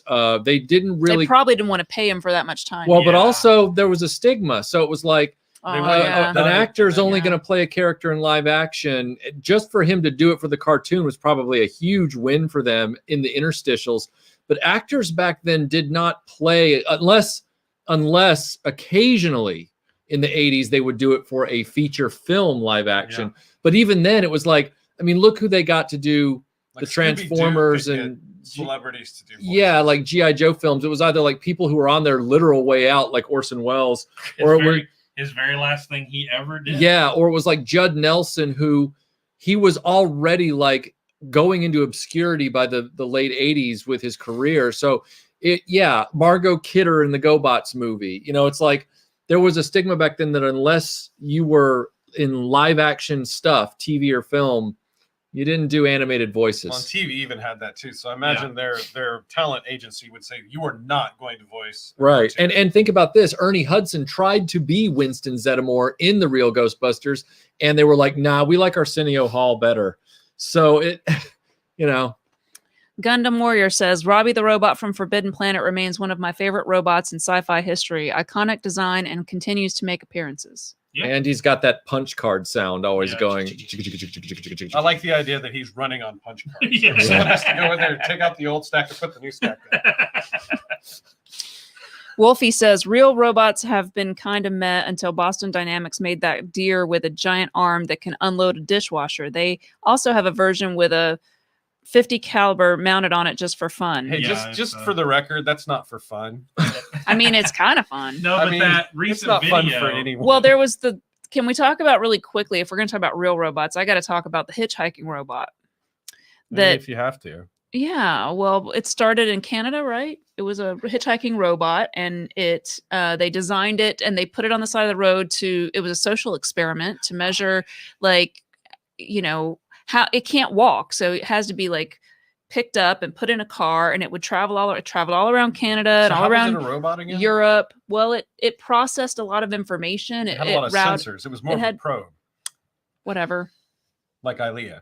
That's fine. We haven't been able to even get to that one, but yes, ILEA is a robot. This story broke my heart. That's why I'm the thing about it is, like, it came back from, you know, Europe. And of course it hits, I think it gets to Philadelphia. Anybody here from Philadelphia? It's pretty terrible. So of course, the minute it hits the US, it's like ripped apart and looted, and it went black, and that was the end. It got parted out somewhere along the way. But it did. It took pictures and posted them on Instagram and Twitter and things like that. So it was always reporting on where it was. Kind of sad. It's a really cute looking little robot. Like, he looked like a little robot. You know, so pick it up and then drop it off where they were. Yeah, they would sit it. Yeah. And the goal was love my Roomba. I take very good care of my Roomba. He gets maintenance every week. But I just want a robot that loads the dishwasher. Like, yes, I saw the new robot that loads the dishwasher, but does it effectively and cleans the house, and that would be very happy. Scott says, how about the robot in Rocky IV that Paulie uses to just get him beer? In the world of boxers, Mike Tyson thinks Rocky Balboa is bad with money. Yeah, I mean, Rocky is somewhat bad with money, but of course, if you listen to Aaron and I's podcast about robots, then you will kind of know a little bit more about that particular robot, which I do have a slide of. If you give me a second. There we go. So this robot from Rocky IV. He looks like an Iowa boombox. Yeah. It's kind of a weird robot. He, of course, programs the robot to have like a lady's voice because he's gross. Who likes ladies? But, well, he wants a lady to serve him. That's what's gross about it. I see that. So this robot is a real robot and was designed to help kids with autism. And Sylvester Stallone's son had autism, and that's how he became aware that they had created this. It helped them work with, you know, beings that don't require a kid to react in certain more emotional ways that maybe they're still learning how to deal with all of that. And so anyway, he wanted to get that robot some notoriety, so he put it in the movie. And I know everybody hates that robot, but I think the intentions were all very good, and I think it's just a fun, goofy little thing in the movie. I still love the movie. If you don't, I remember thinking it was cool when I saw it. I thought it was hilarious when I was a kid. But yes, Rocky Balboa is terrible with money. I think it's intentional, like especially when you watch Rocky 2, you can just watch him just pissing away his money, like buying coats and like I have that awesome jacket that he bought that has like the tiger embroidered on the back. I had to get one. So she never wears it, but she has it. Well, I mean, I kind of. So you're picking Rocky for buying a jacket with a tiger on the back, and then you say, "I bought one." Well, I love Sylvester Stallone. That's true. That's true. I feel like it was a good purchase for me. The jacket was good. I thought it was cool. Was it the eye of the tiger? I mean, it had like a tiger on the back, you know, and I bought this really awesome like Trans Am, and we went to the store. You know, I bought it for Adrian. So does the song "Eye of a Tiger" exist in the Rocky universe? Yes. Okay, Yeah. so they play it for them in Rocky 3. In Rocky, okay. And don't they play it again in Rocky 4? I was double checking how weird it would be for him to be obsessed with that. Well, not in the first 2. Jody says, "Are the robotics robots? Aren't they humanoid minds in machines?" I don't. The essences. They are essences. If you remember. What is an essence? Is this the dark crystal? It's like see, this is why I asked I'm going about to steal your Transformers. essence. This is why I asked if Transformers were technically robots or if they were more like people, like we are people, that they have souls. I thought they were a race that just happened to be robots, much like probably Voltron was a race of Transformers something. are more nuanced, sort of like he's describing in the robotics. G1 Transformers, there was a AI at the center of Cybertron. I can't remember his name. Somebody will shout it out in the thing. Omega something or something. And he would create other AIs to go into the machines. In robotics, the planet was dying. There were 2 alien races fighting each other, but they had to join forces. They were hibernating, but when they were dying, they actually had an AI that was like, holy crap, everything is dying. So the robot made digital copies of their minds and put it into the machines. But it was not organic minds. I fail to see the difference. I fail to see how a truly sentient being who is in a metallic mechanical suit is not still a person, and that there's more of a nuanced approach to that for what's a Transformer versus what would be, you know, like an R2-D2 that's worth asking the question about. It doesn't matter if it's considered a vehicle or a robot because it's still. Why do you think I get so non-met about this topic? It's because I like, it's very simple on the surface, but when you stop to think about it, It's not simple. It's not simple at all. No, it's not. You're right about that. And then I yell loudly, "Why are we arguing about this?" But no, but clearly, RoboCop is a cyborg. You're just trying to start something and it's not going to work. I'm just saying clearly. Super chats. Thunder Robot says, "Who's the better robot, Army Cobra Bats or Foot Clan?" Bats. Yeah. Foot Clan is short and sweet answer. I like it. Kurt Quate says, he jock it made of steel. What? Eats sushi from a pail. Jet Jaguar. He mother never really love him. I don't. Sorry, I don't get that. I appreciate the super chat. We're trying to make out what your sentence is saying. I think you're hearing a translation here, guys. Yeah. Don't worry about it. Sorry, but we appreciate it. We're trying to figure it out. I was hoping that. Jacket's made of steel. Oh, Jet Jaguar. Yes, from Godzilla versus Megalon. Yes. Okay. Yes. Yeah. Very good call out for sure. Wicked Person says the rest of the world in the 40s was very well rested. Very sleepy, as we learned last week. That was later. That came later. What to do now that Hitler's dead? Isaac Asimov. Well, of course, we need to decide how best to program robots. What do we do now that Hitler's dead? Well, we can program artificial people. And kill them. Jody says Tim is looking for either Primus, the Transformer, the TF God, or Vector Prime, the supercomputer that gives G1. TF life. Because Vector Prime was G1. You know this, Jody. Come on now. You see, no, he's this is the providing you the information. This is Park Unit. Provide the information. This is the problem with Transformers as robots, is that when you just try to do a show about robots, the Transformers people are like, let's hijack it and make it just a Transformers live stream. Quick. I don't think we've done that. Not you guys. Do you want to piss them off and just say Transformers aren't robots, and just so we're not talking about them? That would piss me off. So. I think Aaron was down for it. No. But what I'm saying is that come on, Aaron, let's form a team. The coalition of like Transformers aren't really robots. But see, I'm arguing for that they're more people. They're more like, okay, so we're flesh and blood people. I feel like Transformers in my head, when I imagine them, are more like you have Transformers in your head. I do. It's very just good, like uncomfortable, like. They are in disguise, I guess. But it's like at some point you do start to wonder, like, are we just adding mystical energy to to a robot, like Star Wars style? Yeah. Midichlorians, like trying to come up with some sort of like intangible essence to imbue into the robot. Michael Hinkson says, does anyone love battle bots for them beating the daylights out of each other, or do you feel sorry for the bots in the battle arena? No, I love battle bots. I Especially learned that this- about you at Dragon Con a few years back. Also, I think aren't they especially this season. mostly remote controlled? They or- are all remote So controlled. they're not It's- going to make you yeah. feel sad for them in that. But they come up with a lot of really this season has been a lot of destruction, and it's been really fun. 2 Roombas enter, 1 Roomba leaves. 2 Okay. Roombas They're enter, much- 1 Roomba Yeah, leaves. the bigger Roomba would than Roomba. disintegrate as part of the pre-show. Yes. Okay, so let's get into RoboCop. So Oh no. Prime Syndicate says It's isn't not as dangerous as you think. dude. Prime Syndicate says isn't the point that RoboCop was intended to be a robot, but the Murphy remnants make him a cyborg.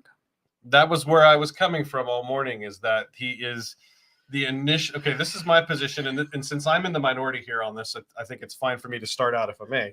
But Please do. I feel as though there was an existing project that was to make a robotic sort of police officer, and all it was missing was some way to control it, some cerebral part that needed to go in. And there were 2 schools of thought: one feeling that it could be done with a computer, and one feeling that it needed a more human, biological component. So when Oppiper Murphy died, thank you, Michael, for correcting me on the You're welcome. pronunciation there. They saw an opportunity to do that. Now, you guys have since sort of reminded me, convinced me that they built the RoboCop suit of armor around Officer Murphy, trying to only keep the parts of him that were still viable. So he had his digestive tract and his brain and all of his nervous tissue there. So I got into this sort of like never-ending circular argument with them about whether it is actually a robot being augmented by a biological component, which would make it not a cyborg. It would make it a robot being augmented by some biological component, or is it a biological component being augmented by a robot? And that's sort of where we left it. But there was a lot of yelling, maybe a little bit of swearing, and a little stomping of feet during that portion of the morning. That's true. I will say this to add into the consideration, okay? So humans are very human-centric. So we're the sun in the solar system. Everything revolves around us, and we're the most important things. Of course we are. I mean, we're not, but we think we are. Oh, we are. And so it's a super arrogant position that we have, which is why the Cylons in the new BSG kind of don't like us a lot, which is understandable. We're not super likable. But when we think about ourselves as humans being put with anything, then the human part of that construct becomes the thing that defines it, because it's the most important part, obviously. So that's why we're having all these arguments about, is RoboCop more human than robot, even though like 90% of him is a robot and he's got like the brain and the face. Not only that, but Officer Murphy was sort of dead at that point. So they just needed the hardware. They just needed but the it brain clearly tissue to wasn't, run it. because his brain But still they has didn't the know that. They when tried to Whether or erase his not they memory. know it is They not- did try to erase his memory. That's they right. tried to stamp out the part of him that was Officer Murphy so that they could just have the tissue to run the program. But as So- RoboCop taught us, it gave us a window into the future. You can never truly get rid of all the porn on your computer. No matter how effectively you try to erase it, some of it will stick around. So just don't collect any of it, right? So anyway, back to your story. My thing is, like, should it be a percentage game?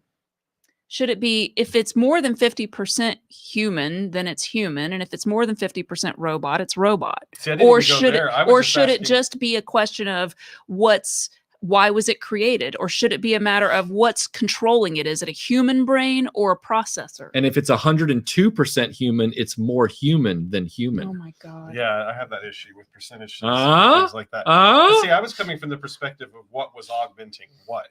And so my initial thought was they that become they were symbiotic, augmenting- right? So that it's both. Once like, they're they together. had the robot part that had everything it needed but a brain, right? So I figured they just took only had a they took the brain out of Officer Murphy and other things and stuck it into this chassis. But that talking to you guys reminded me that they sort of built that around him. It wasn't like a pre-existing chassis sitting somewhere. If this is all boring, I'm very sorry, but I got really wrapped around the axle on this one, and I kept going back and forth on it. Thank you for your cooperation. Gunstar says the best of both 80s worlds: Nightbird, robot, and ninja. Oh, yeah. Oh, and yeah. Transformers. Yes, yeah. Nightbird is a robotic ninja, and that makes it awesome by default. And yes. terrifying. Yes, and terrifying. Because it was a big ninja. Yeah. Woo. I failed to see the difference between that and a wood chipper. It's the 80s, Autobots. Is that your friend Have you back ever there in seen the a chipper? 20-story ninja? You're about to. Oh my god! Bumblebee, be very afraid. Wear your diapers today. But I don't have those functions. Bumblebee, you better paint yourself brown. No one's going to want to watch you crap yourself. Master Son says, you guys have some of the best arguments with each other. Damn you, COVID. I could be in Georgia right now adding fuel to the fire. I really hope some of you were out there both shouting at me and with me over that whole thought experiment. Tony says, Daleks, robots or cyborgs? We're coming down on the side of cyborgs for that. Yeah, we're coming down on cyborgs and or aliens. Daleks could be mecha for the aliens that sit inside them, because I'm leaning there after our discussion today. Yeah. It's not much. That's like a tiny version. Vehicle. Do of a those little Mhm. beings have a different name? No, they're Daleks. The Daleks are the beings. I thought the Daleks were future No. humans or something. No. Back in time or something. If you do get to get into the episodes where the Daleks shell opens up, the characters inside of them did have names that weren't Dalek. Like some of them were formerly people that didn't have to be in there. Yeah, I don't know much about them. So. And would be referred to by names sometimes. But because the suit, it's a suit. Like there were episodes where Clara gets into one of those things which we call a Dalek, replacing the little being inside. Don't bring that up. That doesn't make any sense in my head, no matter how many times someone explains it to me. The being inside, you said, was called a Dalek. Dalek, yeah. So then a Dalek is an alien. Here, when I drove over here, I was the being inside of a Volkswagen. Yes. Right? But people don't just like flee. My soul is crying right now. And your Volkswagen was like, assimilate, exterminate. Yeah. Yeah, I pushed the wrong button and scared a whole like Super chats. Wicked Person says, you're all speaking from a clear position of human privilege. Wow. So Wicked, are you saying that you're a robot? I'm saying that that's accurate. We all are privileged compared to many other non-human animals living on this earth. Are you a robot, Wicked Person? Are you a robot? And if robots ever gain actual awareness, then they will also be at a disadvantage. Given our human privilege. Hopefully they're Terminators and they kill all of us. Or you, I mean, we know how you feel about that. I do. We're not going there. If people stop and think about the etymology of the word robot, it has some problems in it anyway. If we want to have that as a construct moving forward, as a companion to humanity, we're probably going to need to think about calling them something else. Yeah, I mean, it's not great because we sort of want them to be our servants. That's a nice way of putting it, right? Right. Yeah. It's like we build a Roomba to vacuum the floor. So what happens if and when the Roomba actually has its own thoughts and maybe kind of wants to go to the bathroom every once in a while, you know?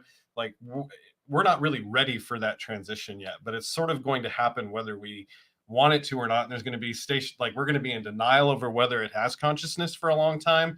But I think at some point we'll pass a lot of laws to prevent them from. Oh yeah, this is getting really in my head, but like I think at some point we'll look at a robot and we'll think to ourselves like, I can't tell the difference between that and a person when I'm talking to it. You know, sort of like the Turing test, but I think that's going to have to evolve some in our thinking. Like it can't be what was described as a Turing test. But here's what I'm going to say is the relationship between humans and robots, it's complicated. It's super complicated. So whatever it ever ends up being or not, the fact that it brings up all of these questions of what is this and what is this and does this count and what is the sentience of this and da-da-da tells you that it's sort of like tapping into a deeper existential question. Like, I think that's what it shows me. I've seen anyway. The Matrix. I live in fear of this. Yeah. Robot spelled backwards is Torbor, Michael. Ben Dowdy says the gems in Steven Universe were thought to be AI. Thoughts? I am not familiar with that. I'm not up on my Steven Universe. Oh no! Well, I think I don't know that either. I know the Steven Spielberg movie AI. No. There's a cartoon or a show called Steven Universe. Oh, it's much greater than that. Sorry, all Steven Universe fans. I don't mean to diminish it. Must be modern. It is. It is okay. More modern. And I missed the boat on that. I think a lot of us did up here. A Wicked Person says, Aaron, is it your position that consciousness is all, regardless of origin or packaging? I grow to feel more that way the more that I think about it. I try to keep an open mind when it comes to like what I think of as the potentially being able to be conscious. Because when you really think about like if we were to meet an alien race or we were to meet a large robotic construct that had consciousness, it would be so unfamiliar that it may not be immediately obvious to us that it is conscious. And you know, as I've gotten older and looked at the animals in the world around me and actually spent time like looking in their eyes and just interacting with them, you come to realize that what we think of as comfortable consciousness, that exists in other ways, other places. And I know this sounds very like, ooh, but to answer your question in a short way, yes, I think that consciousness is sort of a defining factor, and that we need to think a lot more about what that is and how it might look if it was in our toaster. No, keep talking like that, seriously, because this is how we end up trending on IO9. Just keep talking. It doesn't. Well, I'll keep my mouth shut. Scott says a big problem regarding the RoboCop question is as soon as you define something as not human, you can ethically treat it as such. If there's any question, it's better to err on the side of it's human. And any animal who lives on this earth would definitely agree with that. I'm feeling a great deal of pressure more and more now to err on the side of it is a being that I should respect. So here's a thought. We don't have to say it's human, but something, it could be a person. And I think that, and personhood, or, you know, meaning a being who has its own self-awareness and sentience and wants and needs and all of those things, doesn't have to be a human in order to be a person. Right. It's a concept that sort of blows some people's minds, but it is something that a lot of philosophers and people like that discuss on the regular. And it's something to consider, especially when we're talking about robots and things like that, because it makes sense. Like I can definitely think of C-3PO as being a person. He may not be a human, but he has his own wants. He may desire to hang out with these people as opposed to going with these people. And so he clearly has his own desires and needs. So he is a person. He may not be a human person, but he's a person. Well, just because there's Ozzy when I need him. Then just because they can't feel pain doesn't mean that we shouldn't care about whether or not they're damaged. Like like the Terminator says, we clearly care about him by the end of Terminator 2. We don't want him to be hurt or to lose him. He says that he is aware of what we would call pain, but that is almost more profound when you think about the fact that it may not be like that it hurts him, but there is some other sense that we can't even relate to that he's probably experiencing in that moment. I'm giving it too much credit, like thinking way more than James Cameron probably did about probably. This. But I mean, we haven't really spent a long time on the replicants with Blade Runner. No one's really asked about it. Well, I've this got ties really well into 4 that. million super chats to keep going through, so I'm going to have to keep going. But I will try to come back to replicants. Someone had to bring up RoboCop and set me off. It's fine. Michael says RoboCop actually bled, showing proof he had a circulatory system during the final battle against Clarence in the original movie. Yeah. He did. I know now why you cry. Jesus. But it is something I can never do. Wicked Person says, Michael, of course I am not a robot. I clicked the box. All traffic lights clicked. That's pretty good. Well played. Are you a robot? Why? If I am I a second-class citizen? Like, screw you, little CAPTCHA. That's because they're trying to hack it. That's actually yeah. Jody says, can V'ger be considered a robot? I started today out thinking yes. So we talked about V'ger. I've got Ilya here, the Ilya probe. I said she wasn't a robot, but you guys reminded me that her body was actually destroyed, right? And then it was reconstructed by V'ger. The AI of V'ger. But they're actually asking if V'ger itself could be considered I know, robot. But I just wanted to use my slide. It's an artificial intelligence. Yes. I think like the Odyssey in 2001 A Space Odyssey, I think like that falls into that same weird gray area. I started out today thinking, yeah, it's a robot, but it is a ship that's conscious. And it's so conscious and so vast that we really can't understand it, to the point where they couldn't even really write the character. I almost feel like you get to a point where an AI transcends robot, where robot is, I almost think of robot more as like a tool that a human being or an alien who is conscious is using to do a job or a thing that they don't want to do, right? Like, so you get even things like a Roomba or a bomb robot that can go and like take care of that kind of thing. So it's doing tasks that we don't want to do for safety reasons or because we don't want to, whatever. Whereas an AI is like more than that. If you have a question about what an AI is, robot or human, okay? And an AI is just sort of sentient data. And if the process for doing that is entering an orifice and then penetrating the interior of the ship, then guess what? I think it's beyond AI at that point. There's something else that's And that's what Spock had to do. I think and there's something else going on here, and Michael. those are his exact words. Okay. I wish I could do that accent better. Yeah, I think you. Tim Berry says, we can't forget the excellent Robots of Death from season 14, Doctor Who. I still think the design on them is awesome. You didn't listen to a word I just said. I was passing out Sour Patch Kids. Sorry. Yes, the Robots of Death from season 14 of Doctor Who. Yes. As a matter of fact, my buddy Rob, there are some photographs on the Facebook page where 2 Dragon Cons ago, I went as the 4th Doctor, and he did a perfect robot from Robots of Death. Remember that outfit, the black with the silver trim? Yeah. It was awesome. They're very on the spooky. Spooky. They're on the Facebook page somewhere. That's right. Speaking of awesome, what about Awesomeo from South Park? That's Cartman in a box. I am Awesomeo. So you're saying he's a cyborg, is what you're saying? I think a world made of cardboard is like, heck yeah, that's my dream. Hey, Awesomeo, you want to come into my office for a minute? Lame. We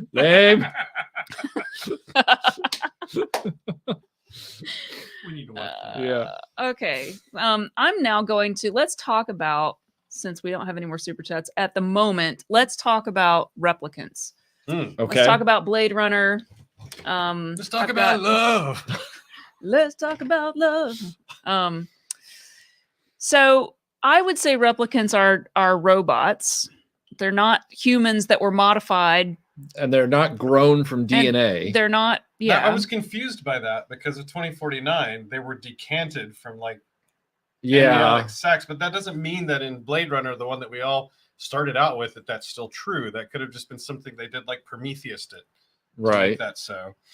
And it was visually compelling. I get why they went that route. If they were grown in something, what difference does that make? Well, but because the thing is, he does the Void Comp test to determine if it's not a real person, which implies that you can't determine it through a blood test.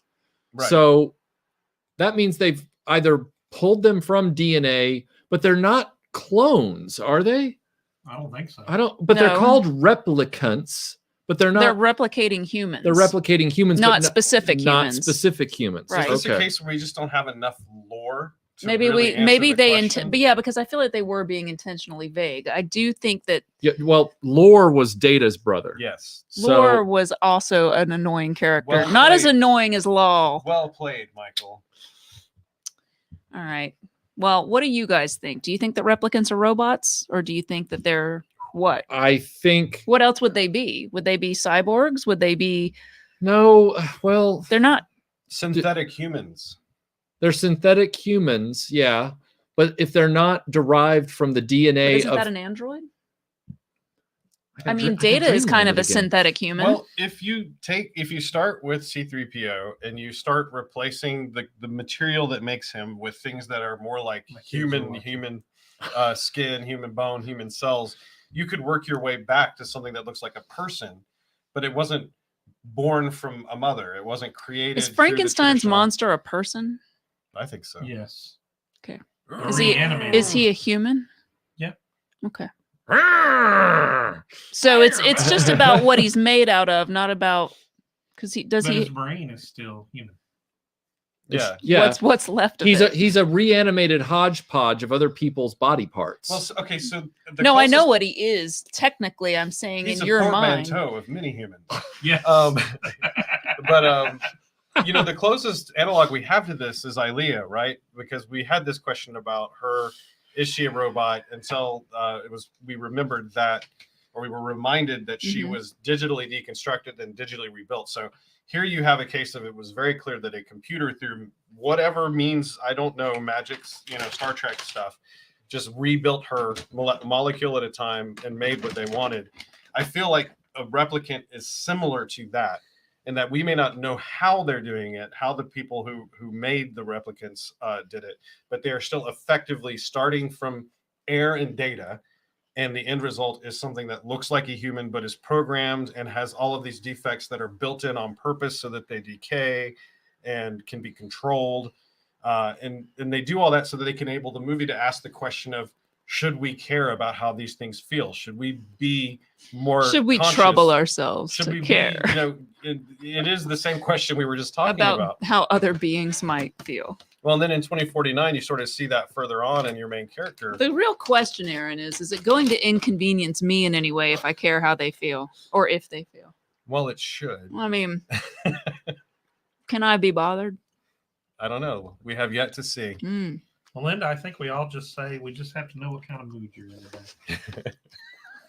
MR says, my other favorite cheesy 1980s robots, Jinx from Space Camp, Chip from Disney's TV movie Not Quite Human, and BB from Wes Craven's sci-fi horror Deadly Friend is what you meant on that. Yeah, I think.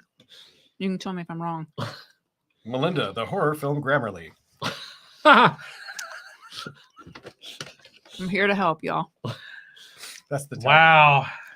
It's just been one of those live streams. Where are we at? I don't. We're at 340, so I guess we need to clear the table. Even though we only have two. True. We only have two I don't parcels. think I'm being that whatever. I don't think I was so. just reading the comment. Should we tell Tim and Michael that they're robots? I think Michael's a robot. I Sure. would actually be fine with that. Wicked Person I think we all says know that. instead of your being intention is to become. I want to be a robot.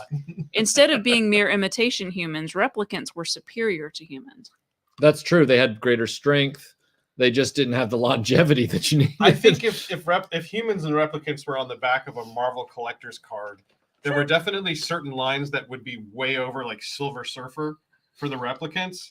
But when it came to things like mental maturity and emotional resilience, I think humans still had that until they sort of threw that whole Deckard thing at you, and then you were like, "Oh, there's something going on." Like this sort of. I think that would have made Blade Runner so much more exciting if Rutger Hauer shows up and he's just like, "Galactus is coming! Galactus is coming!" Or if all the replicants acted like spoiled teenagers. Michael, Yeah. Michael, you What are you say talking that, about? but what was his last line? Like his last line indicated he had been traveling the solar system at the very least. Time and had seen to things die. that humans could not have seen because of hazards and radiation problems. Right. So Yeah, there no. was a little bit of that. Guilford Prefect says computing equals AI programming itself from the future. Okay, that's a hot take. That's deep, man. There's a whole conspiracy theory that's connected to what he just said that if I were to tell you, it would drive you crazy. My kids texted me and said they're trying to message, but I just want to say hello. Oh, it must be just scrolling by. Yeah, it's all good. Hello. If it's not a super chat, I don't have we time to don't read even it look. today. Wicked Person says Frank L. Baum was here ahead of us with the originally human tin woodman suffering a series of woodcutting accidents with replacement tin prosthesis until no original flesh parts of him remain. Yeah, I was actually thinking about that earlier when I was putting together the slides for whatever purpose. Yeah, he is kind of talking about that, although so much of that original book was like a weird political allegory, but he was sort of also talking about that with all the brain and the heart and the courage and all of that stuff. I'm surprised Dorothy didn't look at him and go, "So let me get this straight. Your passion, your ultimate dream was to be a lumberjack, and you dreamed that so hard, but you were so bad at that job that you literally mutilated yourself to the point that you had to become an automaton made out of tin. Did you never once consider an office job, like something where he's a lumberjack and he's okay, works all night and he sleeps all day, chops down trees, he skips and he jumps and he likes to wear women's clothing." What? He wished he was a girly, just like his dear mama. Somebody out there gets it. British comedy. You love it. Yeah. You love it. Streamland's world. We just live in it. Sorry, we spoke at all. No, that's not what I'm saying. Master Son says, "Oops, forgot my job." Everybody hit that like button. So if you like to hear arguing in real time, hit that like button. That's right. I want you to know, Aaron, that I have no resentment whatsoever of everything you've been discussing in I want this you to live know, stream. Michael, that I'm listening to what you're saying right now. Hulk smashed. You're supposed I hear you. You're supposed to say thank you for your cooperation. Thank you for your cooperation. Burpee. Why do you say that? I don't remember that being in the movie. It's kind of not. It's just kind of. related to the way that a certain actor speaks in the movie. Oh, really? Yes. Namely, Officer Murphy. Papa Burby? Yeah. He's got the thing over his face. Just how it comes out. Anyway. So, Aaron, what's your favorite robot? One of the... You asked me that question earlier, and of like everything in my life, it changes. But one of the first things, oddly, that came to mind was TARS from Interstellar. And I know there's many mixed reactions to the movie Interstellar, from good to bad. But TARS was such an interesting, in a world where I've seen so many robots in so many movies, that was one of the first times I've been interested in seeing the next scene that had that robot in it. But just from the way that it moved and its interactions with everybody, it was like genuinely kind of just refreshing to see that take on it. I mean, it was basically like just a big monolith that sort of broke into like different flaps and pieces where it needed. He looks like a puzzle toy that you could find on someone's desk. He was beguiling, and I loved his personality though. Yeah, and the way that they would, modify it. Like, could you just dial the humor back just a little bit? Yeah, humor decreased by 20%. Yeah. All right. Can you turn that humor down just a little bit for me, please? Yes, indeed. Yeah. That movie was so strange. I never saw it, but I mean, that's fair. That's fair. You probably need to start watching it to have seen it. That's true. It needs to be on in your proximal location. So, 3030. Yes. Is he a robot? 3030. Refresh my memory embarrassingly. He's a robot horse. I'm assuming he's a full robot. Yeah, I would think that he is a robot because he seems to have kind of a mind of his own. And it's not his fault he looks like a horse. But they could have made him as a human. That means it was a warning to slow down. Slow your roll. Prime Syndicate says, question for Aaron. Sheen from Apprentice Adept by Pierce Anthony. Not familiar with that one. I'll have to look that up. Apprentice Adept by Pierce sounds like a book that I shall have to read. Wicked Person says, was Lobot in Empire a cyborg? I don't. Yes, he was. I guess he was. Augmented by technology. He's not a. I mean, he's like a what 90-10 cyborg. Like he's still mostly human. Well, I feel like we're not that far off. I was joking about that earlier, but especially with Google Glass sort of being a thing, and believe it or not, we're not that far away from more augmented reality technologies being either embedded in our eyewear, or they're even. I mean, look at what Elon Musk is joking about. Like that's almost like a lagging indicator that there are technologies on the way to sort of integrate that into our meat itself. But we do spend a lot of our day sort of performing at or above human normals because we have access to all kinds of information through our cell phone or through some other technological advantage. So we may not be a 90-10 split on a cyborg, but we're right at that edge where it's going to seem strange. Edge. Like we're going to seem strange to our children's children because we don't have some of these augments already in us. So Dean Strickson says maybe he was a cyborg horse. See, that's what I was kind of wondering. Like, does he have some horse particle in there somewhere, or is he just a robot? I don't really see a lot of there was never original material in the toy there. Maybe it's just his butt. Just his butt, like Officer Murphy. All that's left is his butt. He uses a seashell. That's what we need. Yeah, exactly. So I'm going to take this moment to plug our next Dreamland. I thought you were going to say, like, talk about our sponsor. Our sponsor Hello is Fresh. Sour Patch Kids. Our sponsor is you, the listener. You guys. Brought to you by Bionic Six. Brought to you by Eventually. whoever makes these. We're not going to. International. Oh, okay. I was about to say, let's not. So I just want to point out that on the back of the Sour Patch Kids bag, it says Sour Patch Cookies. It's a thing. Is it though? And it says, get it.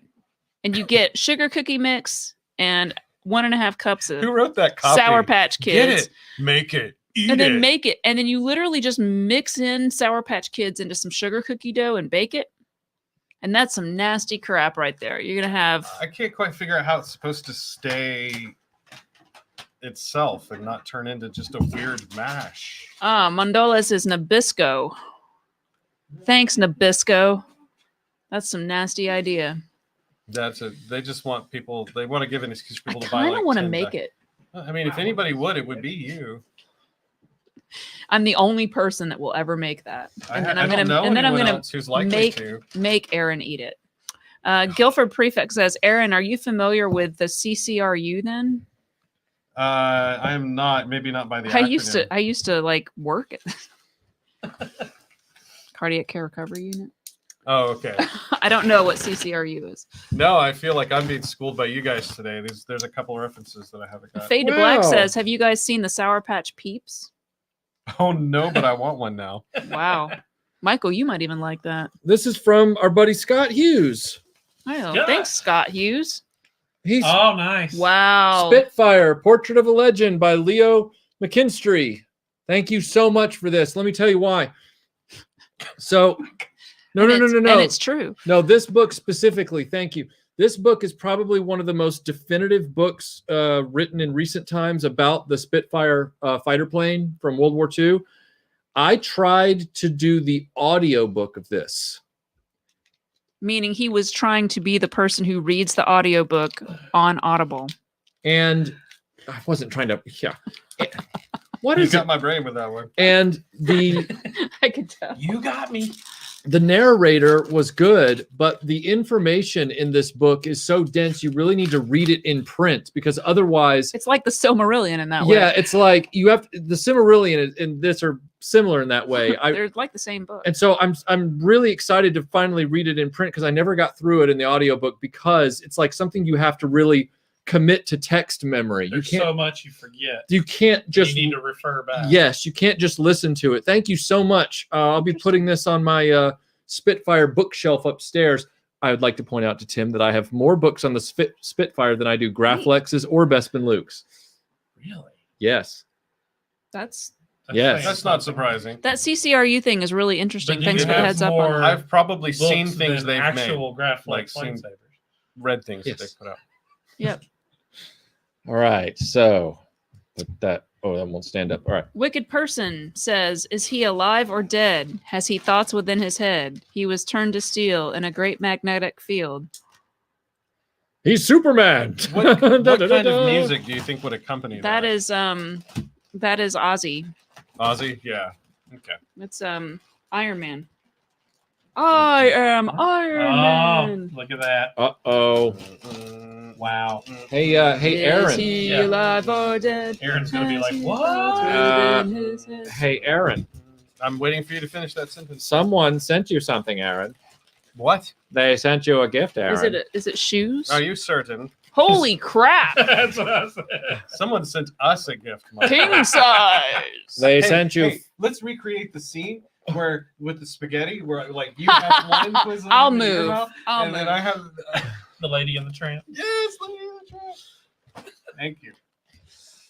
Thank you so much. That's gonna definitely get us through a few live streams for sure. Antiquarian Craft says, this is Audible. Some of the chapters will be in the wrong order. That doesn't happen to me very often. Yeah, I But don't when see it I don't does- see it. Oh wait, do My we have a note? favorite- We have a note. Is when they forget It's to just like a- edit out some mouth noise that the narrator has put in. I'm a man of my word from Sal. So the Twizzlers were from Sal. I need to Oh, pay yeah. more attention to like the small things you say, Sal. There could be little nuggets buried in there. But I can say you have made this mouth happy. All right, this comes from Reclaimers Vintage Toys on Instagram. Bjorn Anything that has that asked title makes me Michael. excited. Hmm. Bjorn Michael. asked, did you guys ever receive my package? No more hints other than that. Well, have you been watching the last few live streams? Because we've been opening everything from the PO box that we've been receiving. Don't think there's anything. So if you've missed a few of the live streams, you might want to go back and check those first. If not, message me and tell me what was in the box because we only open these boxes on live streams. We save them and never open them prior to that. Michael, he was probably just thinking it would be faster for you to say something like yes or no than for him to go watch. You all know, of the there is a previous live reason I have to explain this because when people say, did you get the box I sent? And I go, maybe. I highly really recommend need a that you do spreadsheet. watch. That's a great idea. Oh, Database. thanks. Melinda, that's a great idea. Why don't you get on that? Oh, You shut can up. Follow up This with is a why I don't spreadsheet. make suggestions in meetings because the next thing is, Melinda, why don't you make that? That sounds like something you'd be really good at. Guilford Prefect says CCRU is perfect Dreamland material. It sounds like you're right. Thank you for the heads up on that. Yeah. Good time frame too. You know, mid 90s, mid to late 90s. We were a heady bunch of fools. Back Boy, then. you know what? Our next podcast is going to be right smack dab in the middle of that time. Mm-hmm. Yeah, you were starting to tease that. I was. So it's going to be hard for you guys to see, but You can take that board and walk up to the camera, and then I got hold it up. I'm gonna. This actually is a very rare piece. This is a very rare piece. So Is it Yoda's snake? No, Just kidding. the microphone piece. Headset piece. Is he alive or dead? Has he thoughts within That's the one you couldn't his head? find. Look, Yes, it's like this is I'm the one it's I like I'm couldn't graduating. I was headbanging. Nice.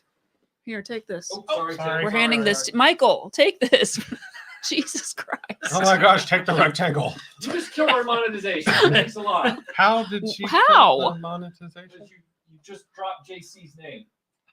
I don't think YouTube cares about that. Dadgummit. Why don't you put it over here and we'll just zoom in on it? No, it's fine. It's just. Hey, Michael, why don't you put it in the frame? Ooh. John G says Yoda Hang on. snake. That sounds dirty. Is it a handworm? Hang on, no. It does look. That's better, Tim. Thank you. This is. A chili pepper. That's a headset piece. Yeah. I have heard of this headset piece. There you go. This Is that like OG too? Yes. This is a rare headset piece for the soldier of the Cobra Law from G.I. Joe from 1986. Or is it a Twizzler that he was eating?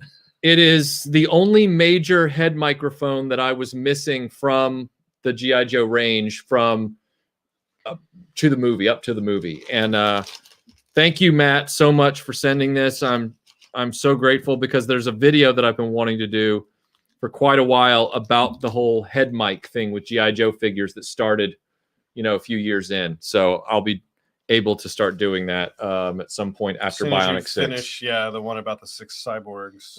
Would it surprise you that there was another toy channel that's already done a Bionic 6? That doesn't shock me because some other toy channels just churn out videos like cornflakes. Wow. Wow. Wow. We're definitely not going to say the name of the other channel now. Hey, topic change. Matt Film Production says, just to say, I just hit 10,000 subscribers. Yay. Oh, nice. Congratulations. Very nice. Very nicely done. A nice Napoleon Dynamite. Now you can monetize, my friend. Yeah. Yeah, that's true. That's a big deal. Okay, Congrats. you know what? I would just say as soon as we stop this show, you have got to go put that on the thing. I will go do that immediately. So, all right. Wherever you keep the rest of your personality, put that there. We have one more. That was a sick burn. Wow, yeah. that was a good burn. Well, I think you just got your revenge. I might be a lousy human being, but I'm a great gift giver. And you're not very patient when other people try to talk, though. Me? Yeah. But what are you talking about? He's leading into something that I you gotta want to talk about. you on that one. I want to hear what you have to say. He is an amazing gift giver. I'm not patient when other people want to talk. What is this? What is that? Gee, I don't know. Who gave it to you? This guy right here did.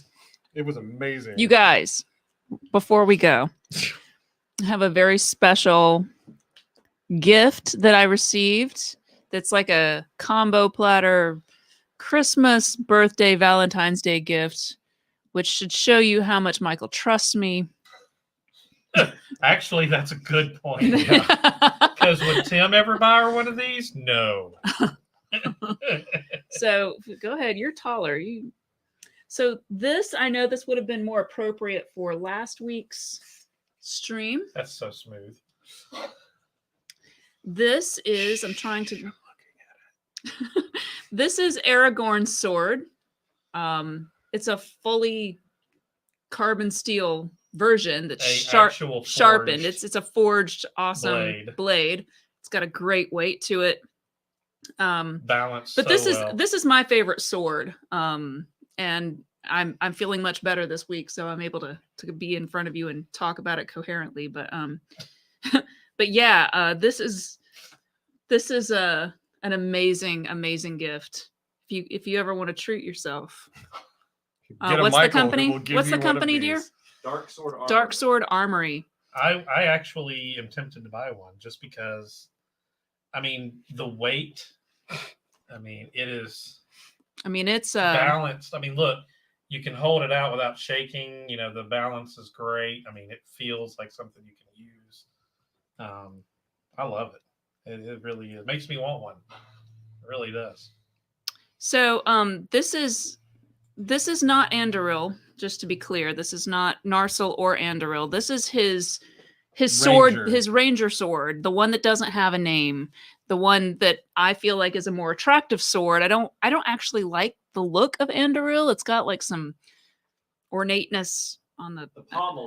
I think the pommel is a little ridiculous on that sword. It's a little overly. I don't love the design, but this one It's a little extra. is very utilitarian and streamlined, but it's still elegant and beautiful. It's just the perfect combo of like graceful and badass, you know? So it's like, it's totally me.